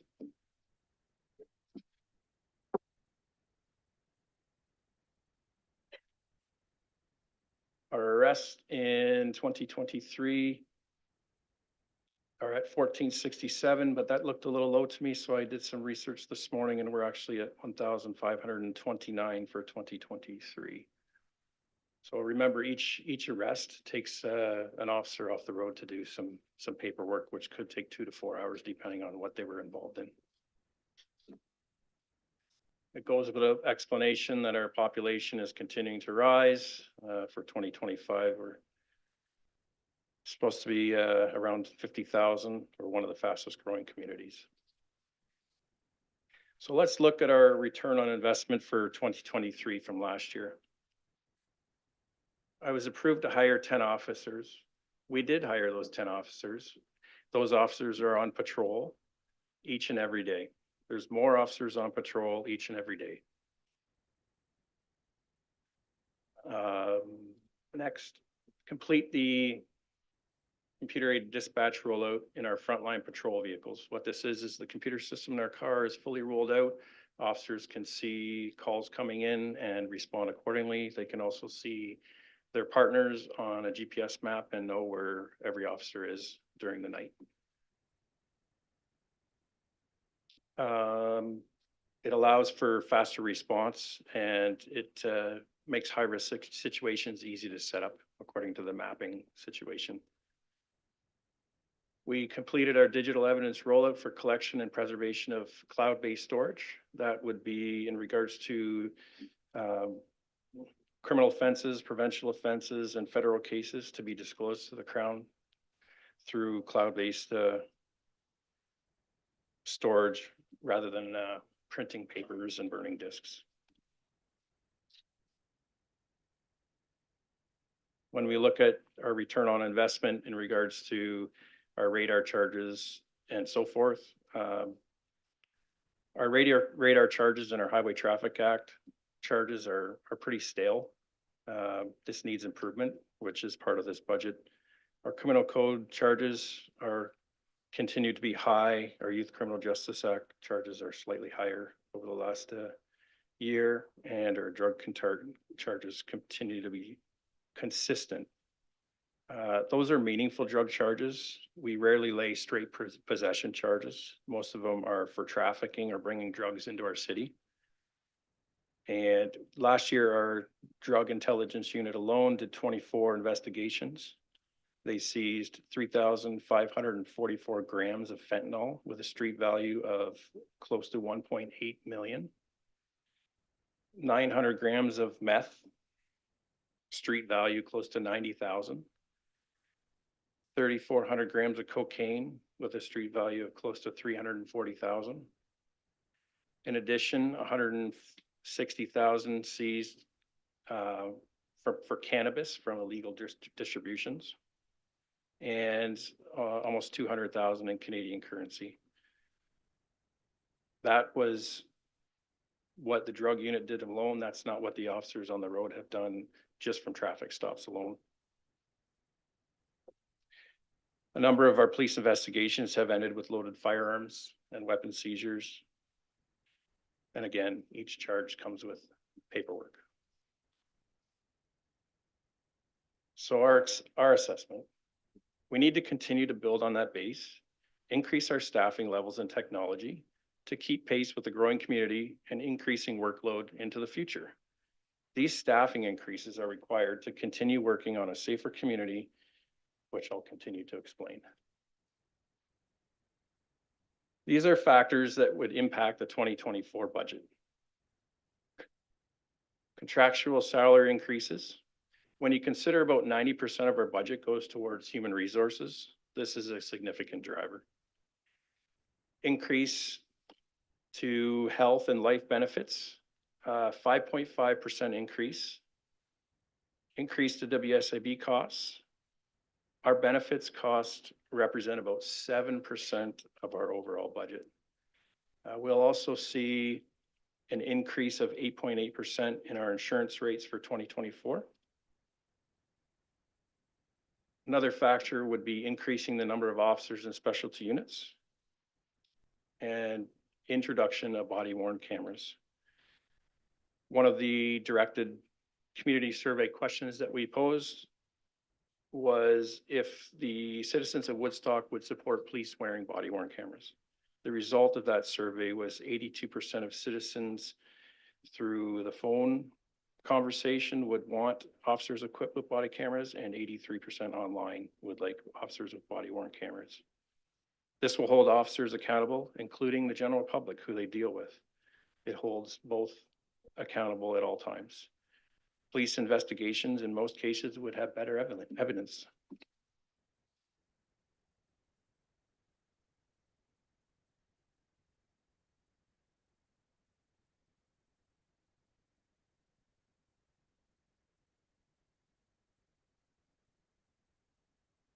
So I'll reiterate. Sorry, let me back up. So the increase in fuel prices as well. A vehicle cost for our service right now is $15,000 more than it was 2 years ago. And that's to purchase and outfit. We have to continue leveraging technology, which we're talking about body cameras. We also have to look at our digital forensics, our child exploitation unit. We must continue to grow this technology. It's forever changing. Officers have to keep up and track offenders targeting children. We must also be prepared in a world of cell phones, computers, internet, to be able to analyze that evidence coming in their possession. This requires further training for not just one person, but a number of officers to deal with this information coming forward. We also invest in data and analytics programs, which allow us to leverage data to set our priorities where we need to be when we need to be there. It allows us to develop policies, assist in decision-making, and to make sure we are making the best use of our valuable resources. We'll add our wellness support and initiatives. So Woodstock Police Service currently has 13 officers off of work on long-term WSIB. These numbers remain unchanged from last year. This is the same numbers last year. We have 2 officers that are suspended from duty right now. In recognition of this, we continue to provide training and assistance to our members in any way we can. We have a wellness committee which encourages a healthy work environment, healthier lifestyle, and well-being. One of the big supports is our peer support team consisting of 10 members and a chaplain. It is also run by a sergeant of the Woodstock Police Service who is sort of the manager. But everything runs through the police chaplain and a civilian. They are trained in crisis management by a clinical psychologist. They provide support to our members on a wide range. It could be personal life issues, debriefing traumatic incidents. It could be, the list is very long. Peer support has off-site training once a year. They also train twice a year with a psychologist on a biannually meeting. We are recruiting in 2024 to try and fill in some gaps from retirement. This works. I've seen it work. We've had well over 2,000 contacts within our own department every year. Our members are using the peer support team. Our members can also benefit with $5,000 towards mental health assistance every year. This gives the member a choice of who they would like to reach out for assistance. We also have our employee assistance plan. Continuing on, we provided our members with an 8-hour training program called Before Operational Stress. This assists members in recognizing and understanding why they are feeling the way they are and coping mechanisms to deal with some of these concerns. We have a quiet room in our headquarters for people that just need to step away. I've implemented a wellness check-in starting last year with a clinical psychologist where members can check in for a 1-hour session, and the following year they can attend again and see if things are working out with some of the recommendations that were made.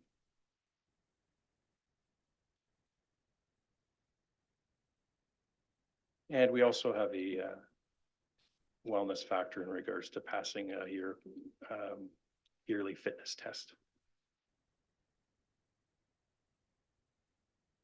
So the staffing implements I was speaking of, what I'm looking at is for 2024, the addition of 5 officers, which I will explain further.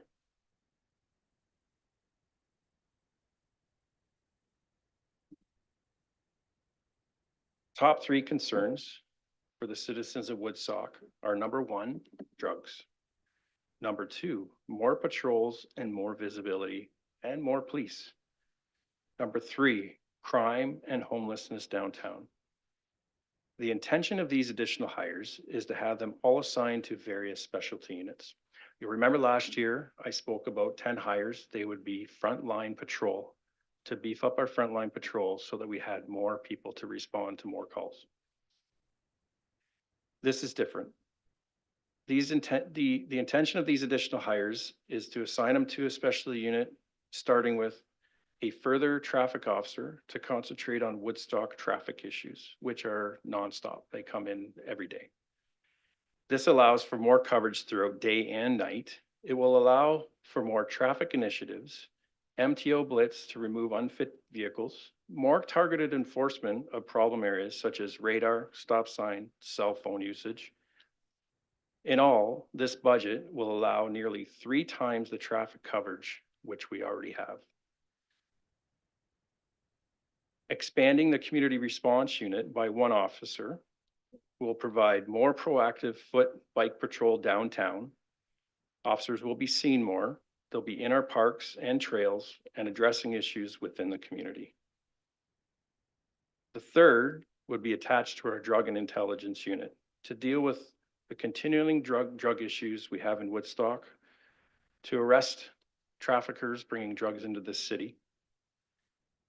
It will also allow more time to handle protests, outlaw motorcycle gangs, and our hate crimes, because those also fall under our drug and intelligence unit. We are in desperate need of another officer attached to our criminal investigations branch to assist with intimate partner violence and human trafficking. The workload is much too high to tackle for one investigator. And with that, the 3 units that I'm mentioning, we need a supervisor to oversee these units. These units need to expand, but with expansion comes the need for supervision to oversee these units. This will also help to improve community safety and security.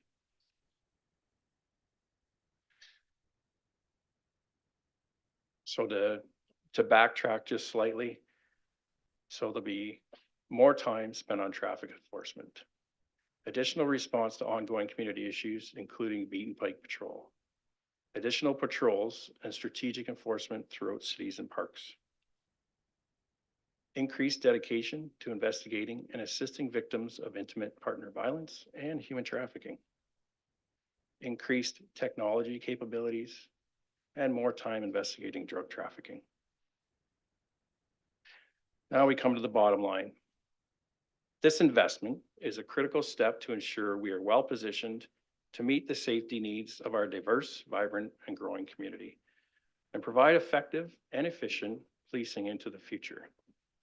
So the projected operational expenditures, 24,779,371, with revenues projected at 3,864,651, for a projected net police budget of 20,914,720. Let me explain how I came about those numbers. That is a 7.64% over 2023. A total of 350,000 in this budget comes from police reserves, spreading out the hiring and try to ease the budget implications. 67,000 also comes from a surplus from benefits, which is rare. That's a total of 417,000 out of police reserves to assist with this budget.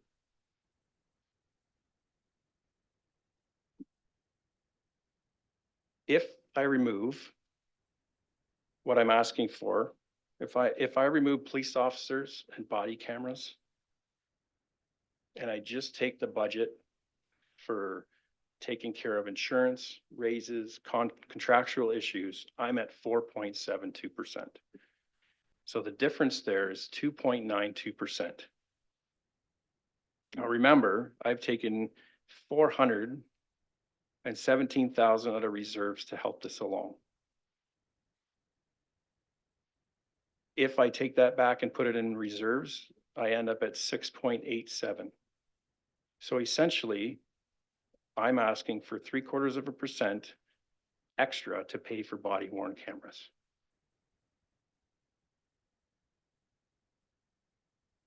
My Woodstock Police Reserves and my surplus is covering the cost for 5 officers.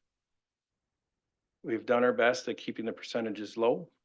At some point, we won't be able to lean on reserves or the possibility of benefiting from these surpluses. I've also, to help this budget, cut 200,000 in IT, and I've also removed 2 vehicles at 75,000 apiece. I have not asked for any capital budget this year. I do have a capital budget expenditure from 2023 that's ongoing in regards to a consultant for the building. He is still working away and he's on level 2 of 5. The police service has had great success at applying and receiving grants. And I have to commend our people who write the grants, which have significantly helped us with our NG 911 grant or NG 911 process.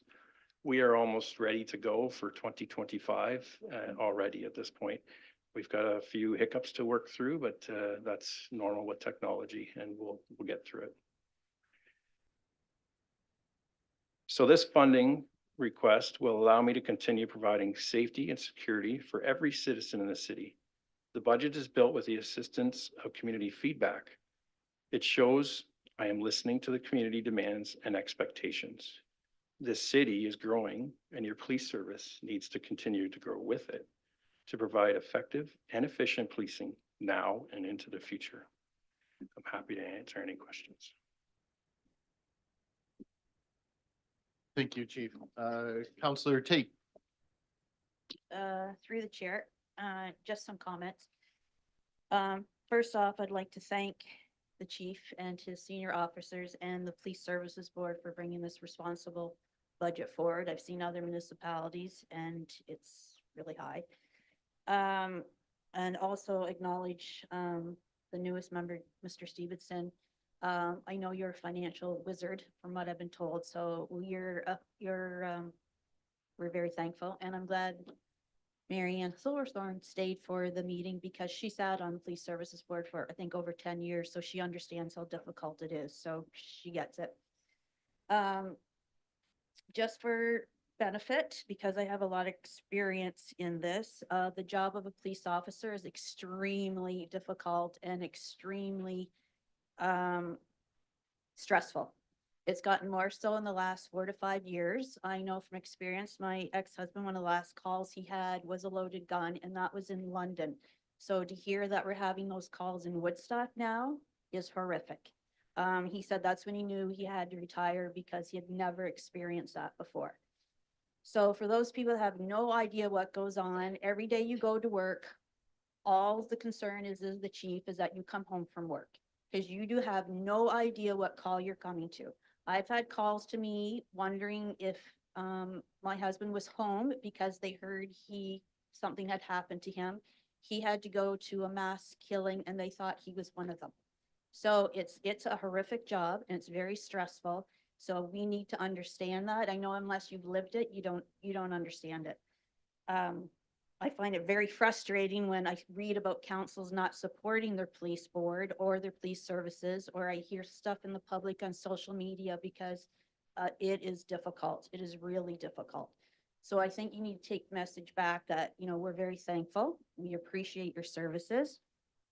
And just, I'm going to comment the same thing about those at the top. I was lucky enough to serve one term on the Police Services Board and was in charge of your hire. So I know from my dad being there, my brother and my ex-husband, the main goal of the person at the top is the morale of the officers. And it's so important with police services because the job is so stressful. So when we were doing the hiring, that was our main concern. And I can tell from your hires, the difference it's made. And I know talking to officers, the difference it's made. So greatly appreciate your leadership. I know at the time I said to you, are you sure you want to be chief? Because the easiest job on the force is the deputy chief, because you have to take all the answers.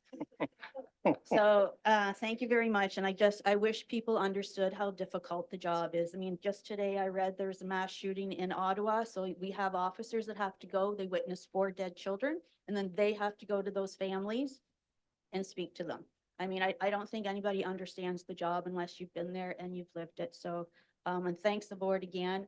So the public is aware, it's the police board service that does the budget. They set the budget and they present it. Council is not, we have yes or no, but it still doesn't matter. So we put a lot of faith in them and I think they've done an excellent job. So thank you. Thank you. And there's not a day that I don't wake up and want to come to work. Counselor Wismer Van Meer. Through the mayor to the chief, just a quick question on the surplus numbers that you presented. Can you just state those two again? I missed catching all of the second one. Sorry, I have to flip back on some pages. Sorry. No, that's fine. I have it here. So 350,000 is from police reserves that I put back into this budget. And 67,000 from benefits surplus. It's rare. The last 2 years we've done okay that way. Last year I failed to mention, but I put 350,000 in reserves last year and also 80,000 last year from surplus as well. So I'm doing my part.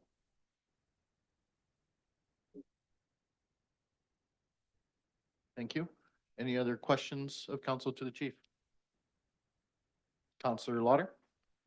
Thank you. I'll just make a comment. I just want to thank the chief and all the staff for the exceptional protection that is provided to our citizens. And one part that in the resolution, I just want to mention that was in here, this effective effective follow through by our judicial system unfairly erodes the public's trust in our police services, who consequently become the target of frustrated and angry residents who feel they are no longer being protected from crime.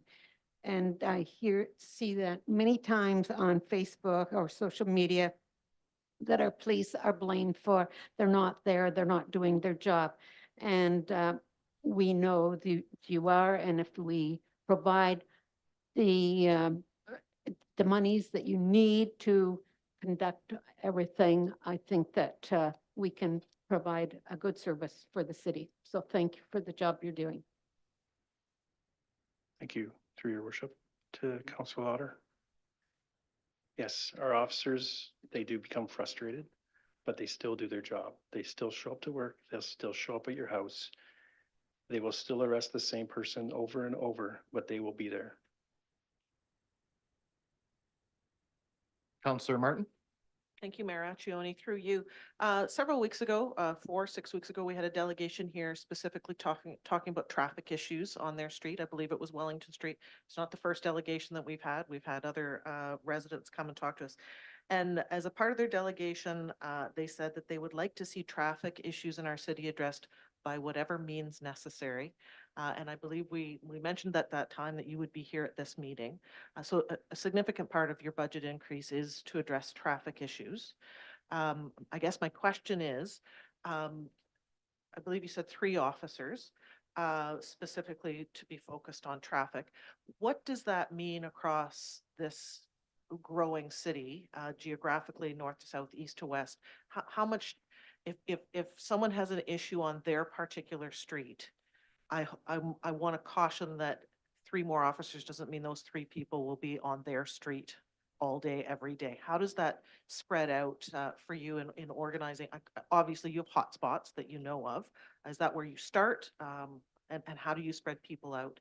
Because 3 is a great increase, but it is still a big city to cover. Yeah, through your worship, to Councilor Martin. We do have hotspots, but we do work on complaint-based. So if I want to break it down. So last year we were unable to have a traffic officer because the traffic officer, we progressed his career into forensic audit. Now we have a full-time traffic officer who is started in the last 2 weeks. This will give me another one. The canine officer is also half traffic. Canine has a lot of training to make sure that dog is ready to go at all times. And also we have our community response unit, which is already on the ground, but I'm adding another one to it. So that'll add, I'm just guessing that we're going to have about 3 times as much traffic, but we're able to work on complaint based too, right? Because if we have, these officers are not going to work the exact same shifts. So there'll be times when they might have overlap and maybe they could do some sort of blitz, but we can also have targeted enforcement for people that may have a complaint on their street. And sometimes we do that and we disprove that there is a lot of traffic. And we do have computer systems that we can put on the streets, for better lack of words, that will track traffic and how fast they are going. And we're able to prove that when the time of day that the speeding is and when it is not. So, because we can't be there 12 hours a day. Thank you. I appreciate it. That's a very helpful answer. Thank you. Any other questions of the chief? I'd just like to say thank you. I know this is one that is my first full budget working with you and your staff of the police, and it's quite interesting, as somebody that has worn a uniform, an auxiliary way for thousands of hours. I understand it from an in-car point of view, but also to have now the data, the numbers, the dollars that go with what they need, in my opinion, to do the job. It makes it very difficult to sit here in council to say, yeah, I mean, I'm the first one to admit I'd love to hire another 10 officers, and I think the city would be happy with that until they get the bill. So there's a very fine line I've learned between trying to do the best we can for the minimal amount we can on the taxpayer, on the levy. So it's a very tough job, but I commend you and your senior management. I think what you presented to the board was very responsible. I think minimal, again, everything costs, but with minimal levy impact for the best bang for the buck. Let's say that, for lack of a better word. So I just want to say thanks, Chief, for what I truly believe is the most responsible budget we can in this time and age, because your demands of service is certainly increased. It's an alarming trend of seeing what kind of things are happening and the dangers that go with that for not only your officers, but also for the general public. So there's a definite need. So, and with that, Yeah, thank you. These budget meetings and processes go a long ways. There's a lot of officers out there today watching as we're talking about this, and they will realize the support that we've had from City Council and our Police Services Board. And I assure you that goes a long ways. yeah, well, I'm hoping so, because it is. Any other final questions of the chief before I look for any motions? Okay, seeing none, I'll ask any motions on the floor. Councillor Leatherborough.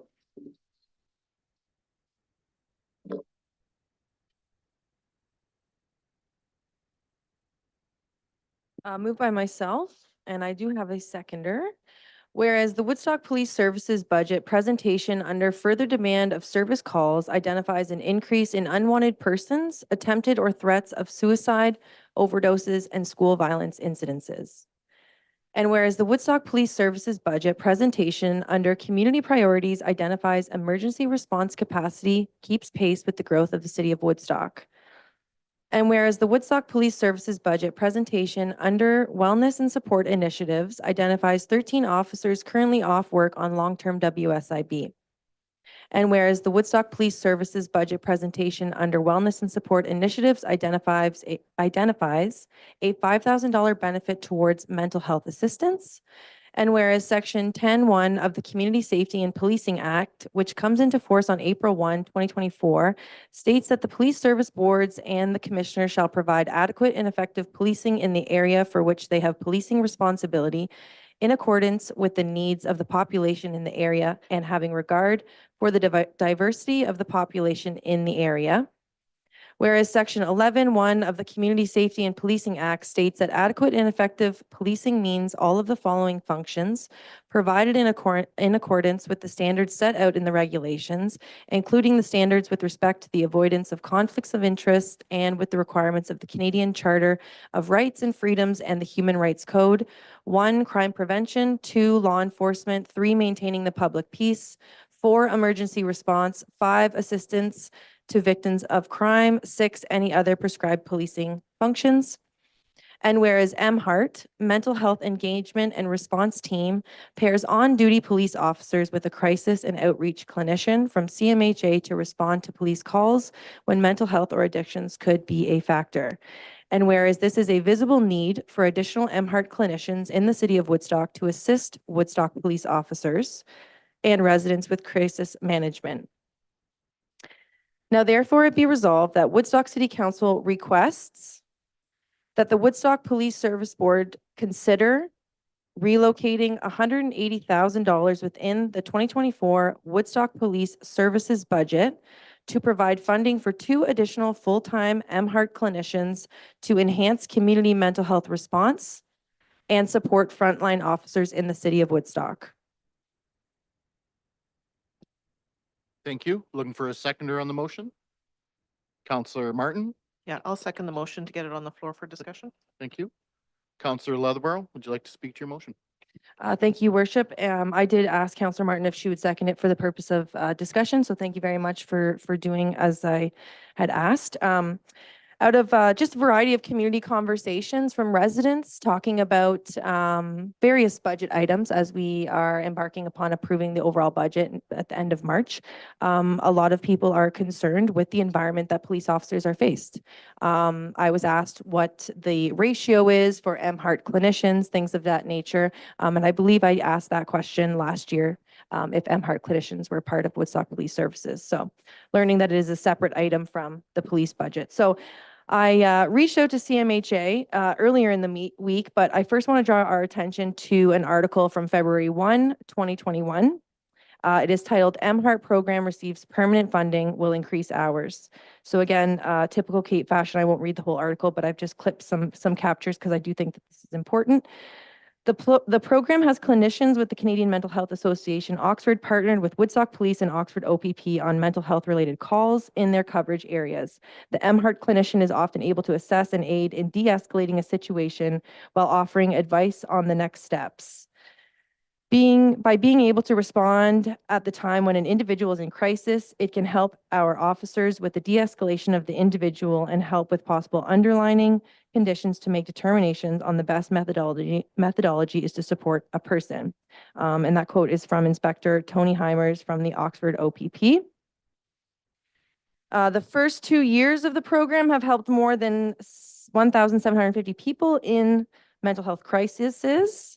Of the more than 1,500 calls for service, 88% were de-escalated at the scene, leading to more than 1,300 people avoiding potential arrest.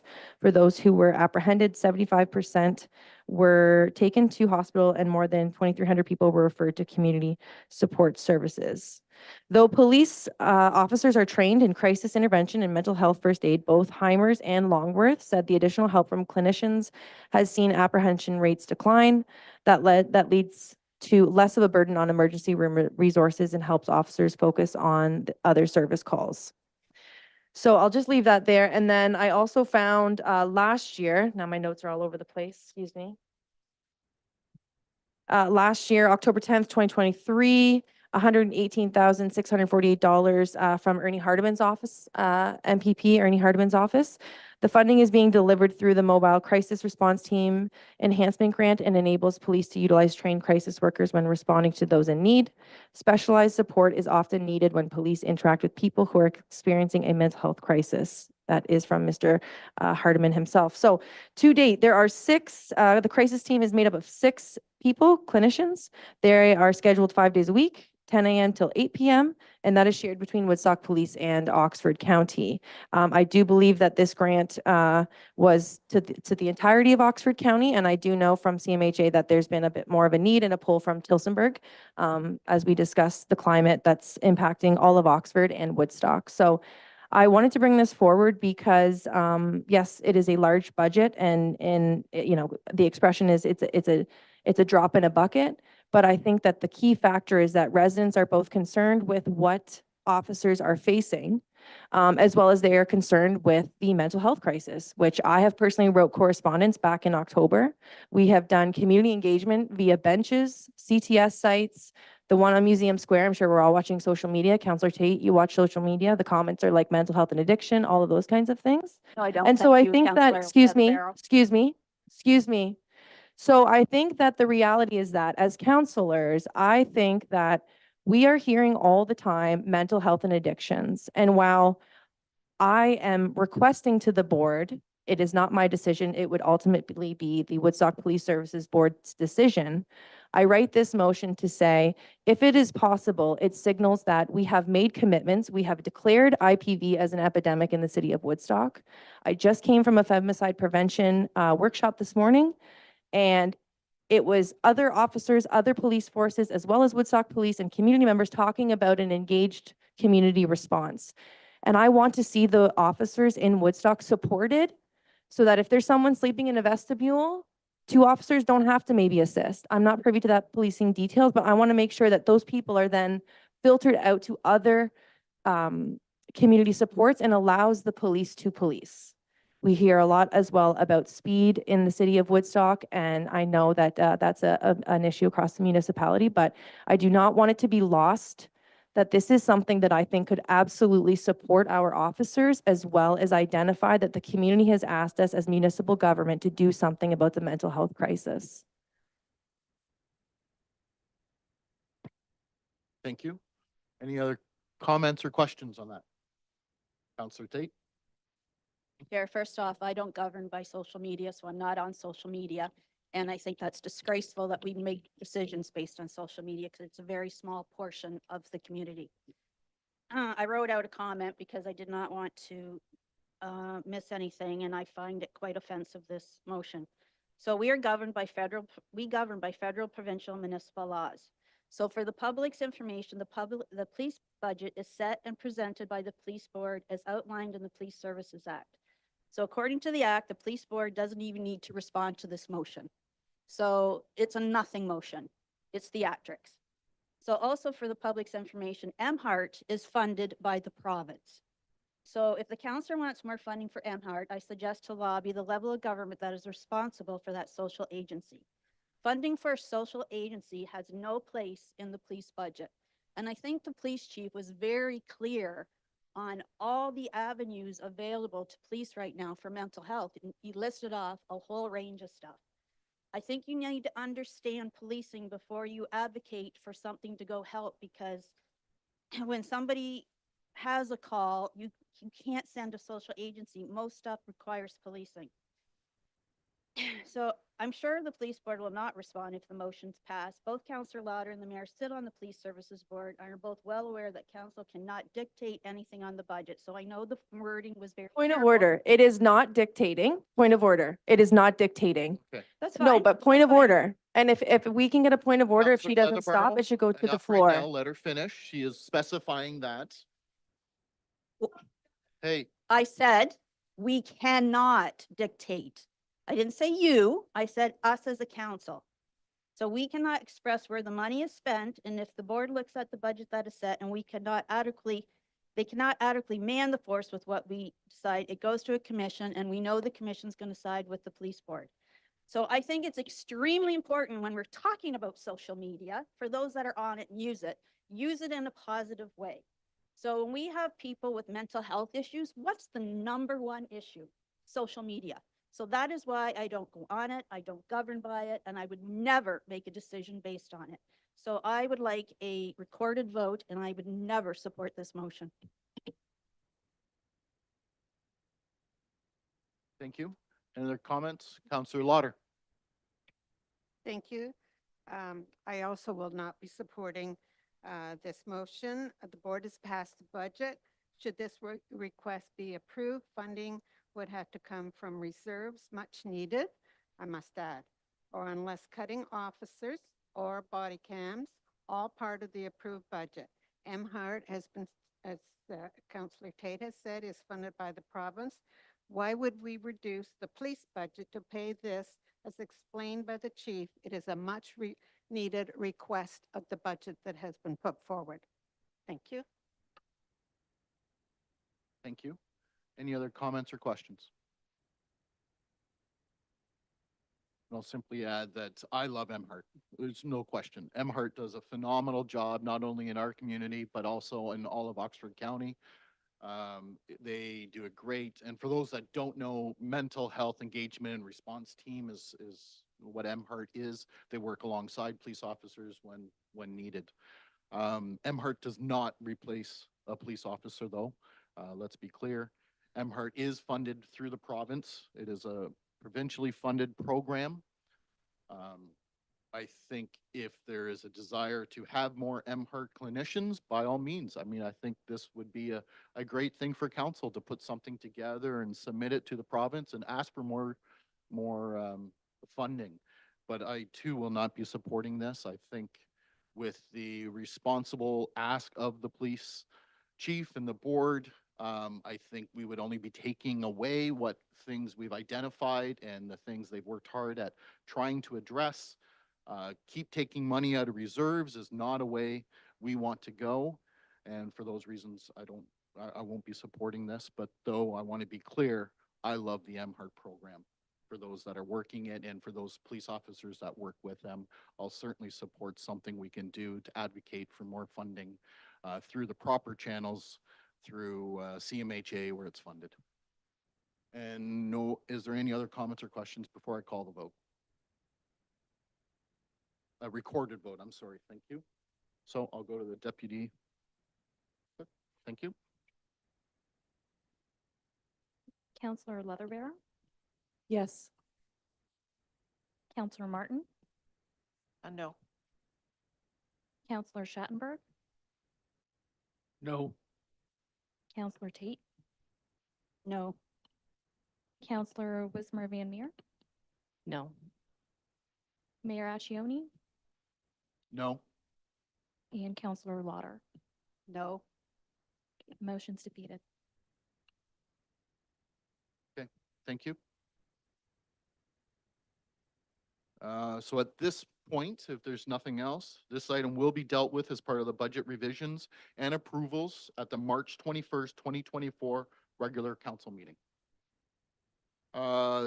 This afternoon, we do not have any mayor's reports or councilor reports that I'm familiar with. We do have a department report, administrative services. 14A.1 is expenses not included in the 2024 preliminary revenue fund budgets. Any questions on that before we look for a motion? Then Councillor Leatherborough. Moved by myself that Woodstock City Council approve the report regarding expenses excluded from the 2024 preliminary revenue fund budget. Thank you. Is there a seconder on that? Councillor Lauder. Last chance. Any discussion or questions on that?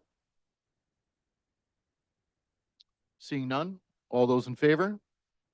That is carried, none opposed. Now, before we move along, I just want to remind all of council to please, now that we've kind of heard everything as far as the budget related, please take the time, send your messages to all department heads if you do have some specific questions before we get here on March 21st. I'd like to be CC'd as well as the CAO CC'd on those if you would like any other inputs. But remember, come March 21st, hopefully we're going to be voting on a complete budget. And I'd like to just say a big thank you to all of staff at all department levels. As always, I love how much departments come. They come in with their staff members as well and have always been here to answer questions. So thank you very much to staff. We'll do our part now. All right, moving along. Engineering. So we do have 14B.1, Cambridge Street Reconstruction, contract number 11310 tender award. Looking for a motion on the floor. Councillor Wismer Van Meer. Moved by myself that Woodstock City Council award the tender for the reconstruction of Cambridge Street to Viewcon Construction Limited in the amount of $1,622,800.29 inclusive of HST.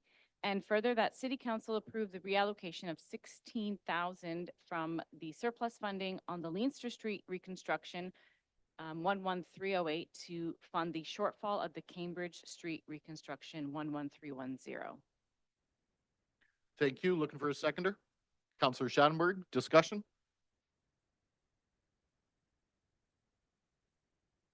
Seeing none, call the vote. All those in favor? That is carried. Next up, we have 14C, nothing from cultural services, I'm sorry. Parks and Rec, nothing. We do have economic developments. So 14E.1, proposed buyback of 2 acres. Looking for a motion. Councillor Schattenberg, seconded by Councillor Tate. Motion is that Woodstock City Council authorize staff to initiate the buyback of industrial lands at 433 Griffin Way from Norfinch Glass and Aluminum, and that the municipality reacquire the lands at 100% of the original purchase price, plus any land transfer taxes that may be incurred. And further, that the financing for the repurchase be sourced from the Industrial Land Reserve Fund, and that the necessary bylaw to reacquire the lands be read. Thank you. Any questions of council or any comments? Seeing none, I'll call the vote. All those in favor? None opposed. Next up, we have proposed closure and sale of McQueen Street between Reeve Street and Metcalf Street. Looking for a motion, Counselor Tate.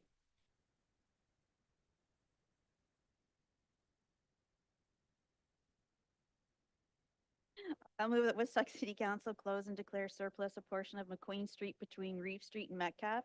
And further that City Council approve the sale of a portion of McQueen Street between Reeve Street and Metcalf Street to 2595421 Ontario Inc.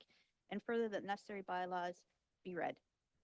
Thank you. We're looking for a seconder on the motion, Counselor Lauder. Discussion or questions?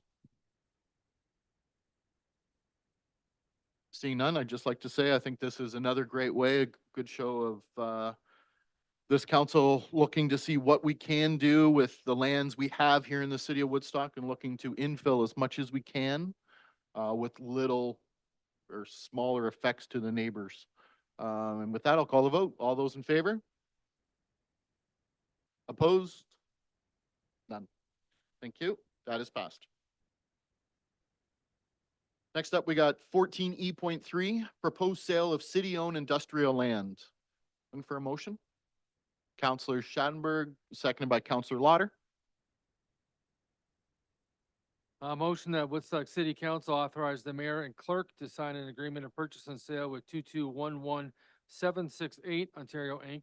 for the purchase of approximately 6.8 acres of city-owned industrial land on Allier Street, and that the necessary bylaw be read. Thank you. Discussion? Counselor Schattenberg. Yeah, from the mayor through to Len Magyar, I guess in the Economic Development Office, it's always good news when land is being sold and more employment opportunities come to the city of Woodstock. What can you tell us about this 6.8 acres? Thank you, Your Worship, through to Councillor Schattenberg and Council. Basically, this kind of an interesting scenario, one that we haven't run into, I don't think, in the past ever. So this company actually acquired a smaller parcel from us and also in the area of the Allier farm. Anyways, when they were doing their due diligence, they realized that their long-term plan is to build out to 125,000 square feet. They realized pretty quickly that it was going to be difficult to accommodate on the smaller site. So what's before council now is basically approving a sale for a larger property, which will allow this company to meet their long-term goals. There is some paperwork that has to be involved because we have to be released from the original sale, which we'll take care of internally. But long story short, this is a company moving from the metro area involved in basically the paper industry. So they take large rolls of paper, they pre-cut them for printing companies and that sort of thing. So it's in terms of Allier itself, one of our ideals has been to try and be less automotive. And what's interesting is all the companies that have chosen to come to Allier and come to Woodstock, none of them are automotive with the exception of one company that does have some automotive business. So it's another good company for the community and just helps diversify our economy. Thank you. Counselor Lauder, you're good? Okay. I wondered if I might answer that. Any other questions of council? Seeing none, I'll call the vote. All those in favor? None opposed. Next, we have from the clerks, 14F.1, update to Municipal Code, Chapter 0232, foul. Counselor Lauder.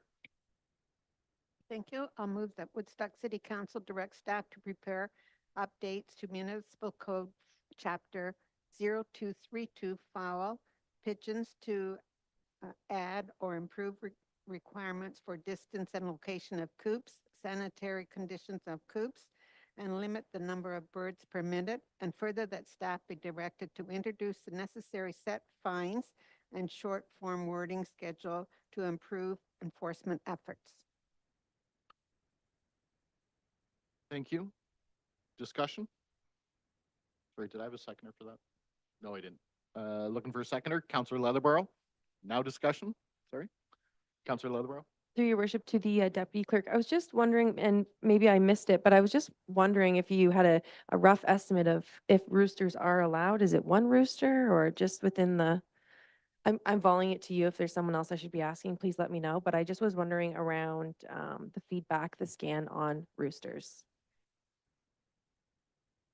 Through your worship to Councillor Leatherbarrow, are you inquiring about other municipalities and whether they, so a lot of municipalities say no to roosters just because they cause a disturbance in the morning. Trying to say they're noisy or something? Counselor Sandberg? Yeah, question through the clerk's office. I guess if somebody had an existing pigeon establishment in their backyard, for lack of a better term, is there a minimum distance requirement going to possibly change and therefore force them to get rid of their pigeons? Through your worship to the councillor's question, there will be some parameters around how they are grandfathered in. So whether it's 5 to X number of years moving forward, they would have to work towards becoming compliant with the new bylaws. Bylaw.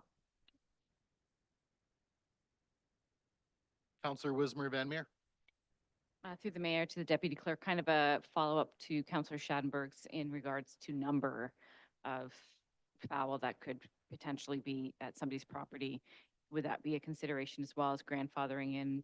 You know, there's people who may have one or two more than what our created bylaw or updated bylaw could have, and what's going to happen in that regard. Through your worship to the councillor's question. So again, when you are grandfathering it in, the bylaw would take into account properties that already have more than the recommended number of birds allowed in new bylaw. So there would be plans to say that you would need to be in compliance with the new bylaw by X number of years. And hopefully by then you've either culled your flock or allowed the existing flock to die of natural causes or whatever it is, so that you are eventually in compliance. Thank you. Any other, Counselor Sandberg? I know that when we create a brand new subdivision in the city, the minimum distance requirements from neighboring farms are allocated into that because of the boundary change. But what about when you start looking at the, lose my train of thought on this, but having the, well, I guess the best way to ask the question is, will there be a registry? So if somebody was gonna be moving to XYZ Street, they would know that there's a pigeon coop 6 houses down the street? Through your worship to the councillor's question, those aren't details that we have yet, but that's something that staff can explore and get back to you on.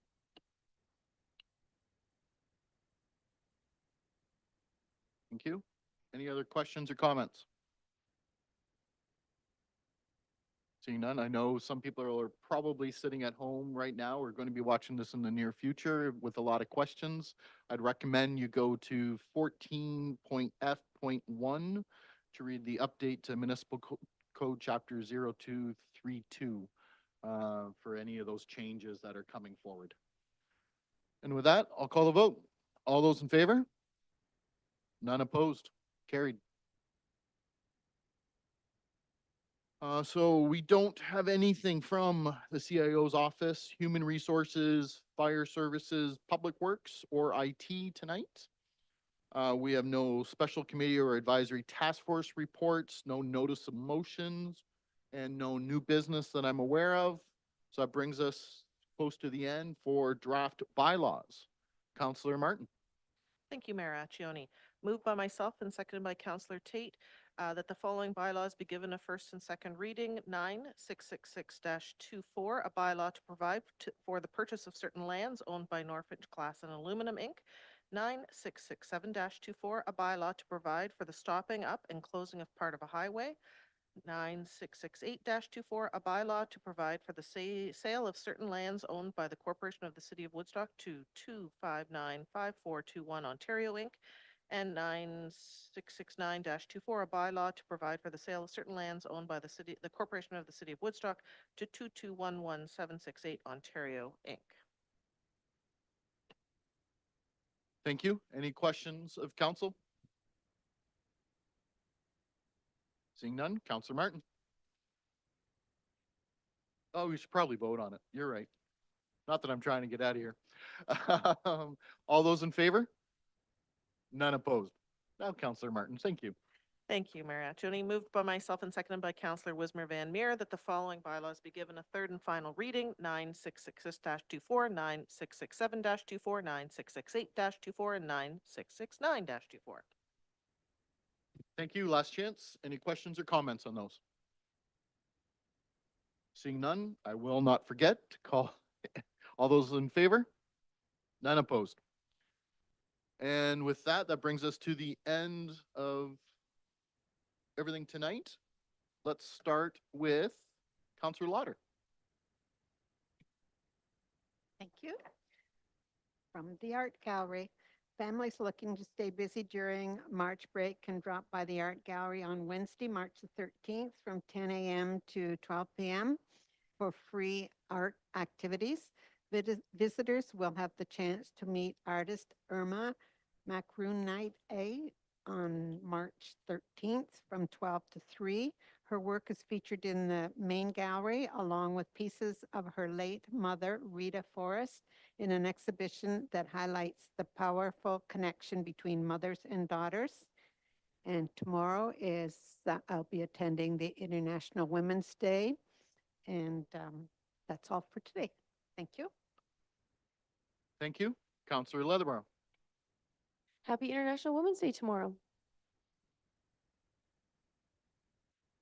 Councillor Martin.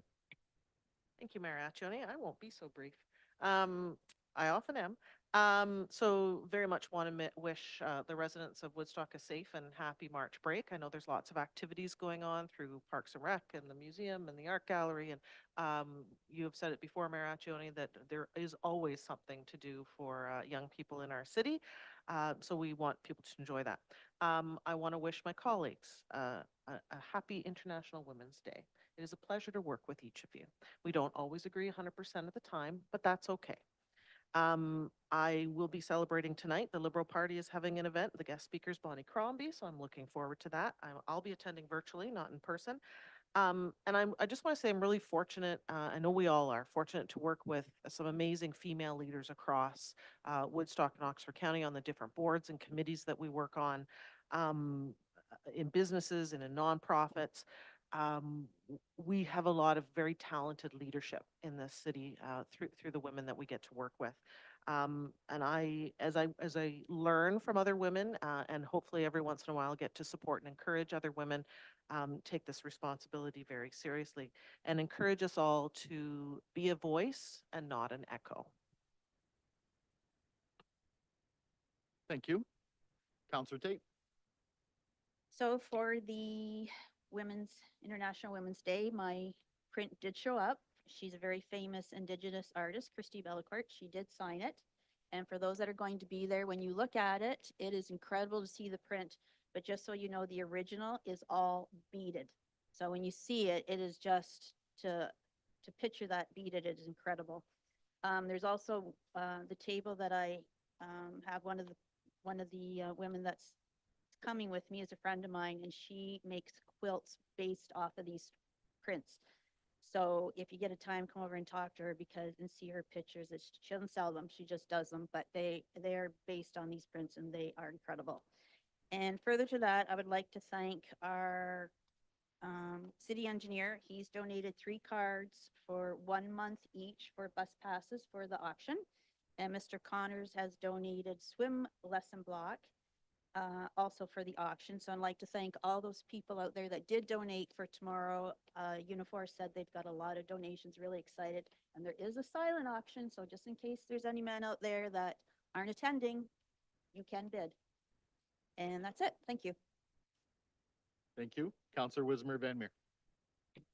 Just a couple of quick notes. Of course, happy International Women's Day to everybody out there tomorrow. And last night I was emceeing the Oxford Women in Networking International Women's Day event. Mayor Accioni was there as well, and 3 local business women spoke, including Marianne Schutz, Tammy Murray, and Jenny Lee Halls, and they all spoke very well, very inspirational, and I think that it speaks to whatever identity you go by, it impacts, and what they had to say is very impactful. So however you spend the day tomorrow, I'm sorry that I have to miss the events. Unfortunately, my dog is having surgery unexpectedly, so I will be wrapped up taking care of my little baby. 2 things I just wanted to quickly mention. Soup Stock is back. Dasso's Soup Stock is back on March 28th. This event has always been such a great, fun one. Even with my dietary restrictions that I choose to have, there's always something really delicious to enjoy. So they are going to have 2 different seatings for that. I would encourage people to go to the DASA website or to their social medias to get all the information, but mark your calendar for March 28th. And a fun little thing that's happening here in the city that I hope people will get involved with is our Sister City logo competition. Myself, Councillor Martin, and Mary Accioni are part of the Sister City Committee, which I like the little rhyme of that every time I say it. There is a fun little logo contest that is going on. So it is for both us here in Woodstock as well as our sister city, Sylvania, Ohio, and it is $500 prize as well for the winner. And there's specs to follow, a few other details. So look for it on our social medias here at the City of Woodstock as well as the website. And the deadline for that is April 10th. So I would really encourage any of those folks that have young people out there that are creative and artistic and love to use that. This is a really great opportunity for them, and for any of my teaching friends, also a fun little thing for you to do with your students. Thanks. Thank you. And last but not least, Councillor Schadenberg, but I thought with the Women's Day coming, I was only appropriate to give everybody a first chance. So Councillor Schadenberg. Very good idea, Mayor. First of all, I wanted to congratulate Rita Haran, Chris Kern, and actually Brian Connors as well from the Parks and Recreation Department. The Upper Thames River Conservation Authority had its AGM last week, and Woodstock was recognized with a community award from the UTRCA for its connectivity of its trails and so much more. The work on Burgess Park over the years. So really, some of this recognition could go back to maybe even a previous generation of staffers like Dan Major and Leon Tryon that worked so hard on the parks in Woodstock, and especially the trail system that we have. But the Parks Department was recognized by the UTRCA last week. The hockey playoffs continue. Woodstock Navy Vets Junior C leads the Paris Titans 3-1, and Game 4 is Friday. That's tomorrow, 7:45 at the Community Complex. The Woodstock Lakers Western Ontario Super Hockey League, so that's a sort of senior hockey, for lack of a better term. They host the Tilbury Bluebirds. That game's on Saturday at 7:45 at Cowan, and that's a continuation of their series as well. I guess that's it for today. Well, thank you very much. Yes, last night there was a fantastic event with Owen. I want to thank them very much for inviting me to speak in the opening and participate in that. Tomorrow morning, there is a proclamation I'll be reading for Women's Day to celebrate the day, as well as going to be attending a Zonto event in the evening as well. Unfortunately, I've got 2 other things. I will not be able to attend the lunch event being held by Unifor. So there's a special birthday. I want to recognize Ethan Fodor. He's here. If those will follow my social media, he turns 18 today. And he likes to come around. He's quite often. Here he is sitting here in a council chamber. So I just want to say happy birthday, my friend. Sorry about that. I know you hate that. And I also want to just take a half a second here and remind council. We all sit here. We're not all going to agree with each other. But I am going to ask you to each individually respect each other while they're speaking. Do not try to interrupt anyone. Point of order is one thing. I don't want it used loosely. I want to ensure that everybody has the chance to speak their mind. I will continue to go around this horseshoe and ask everyone to speak. If they don't agree with something, at that point is the appropriate time. So with that, I'm looking for a motion to adjourn. Councillor Leatherborough, seconded by Councillor Wismer Van Meer. All those in favor, we are adjourned. Enjoy your day, everyone. Thank you.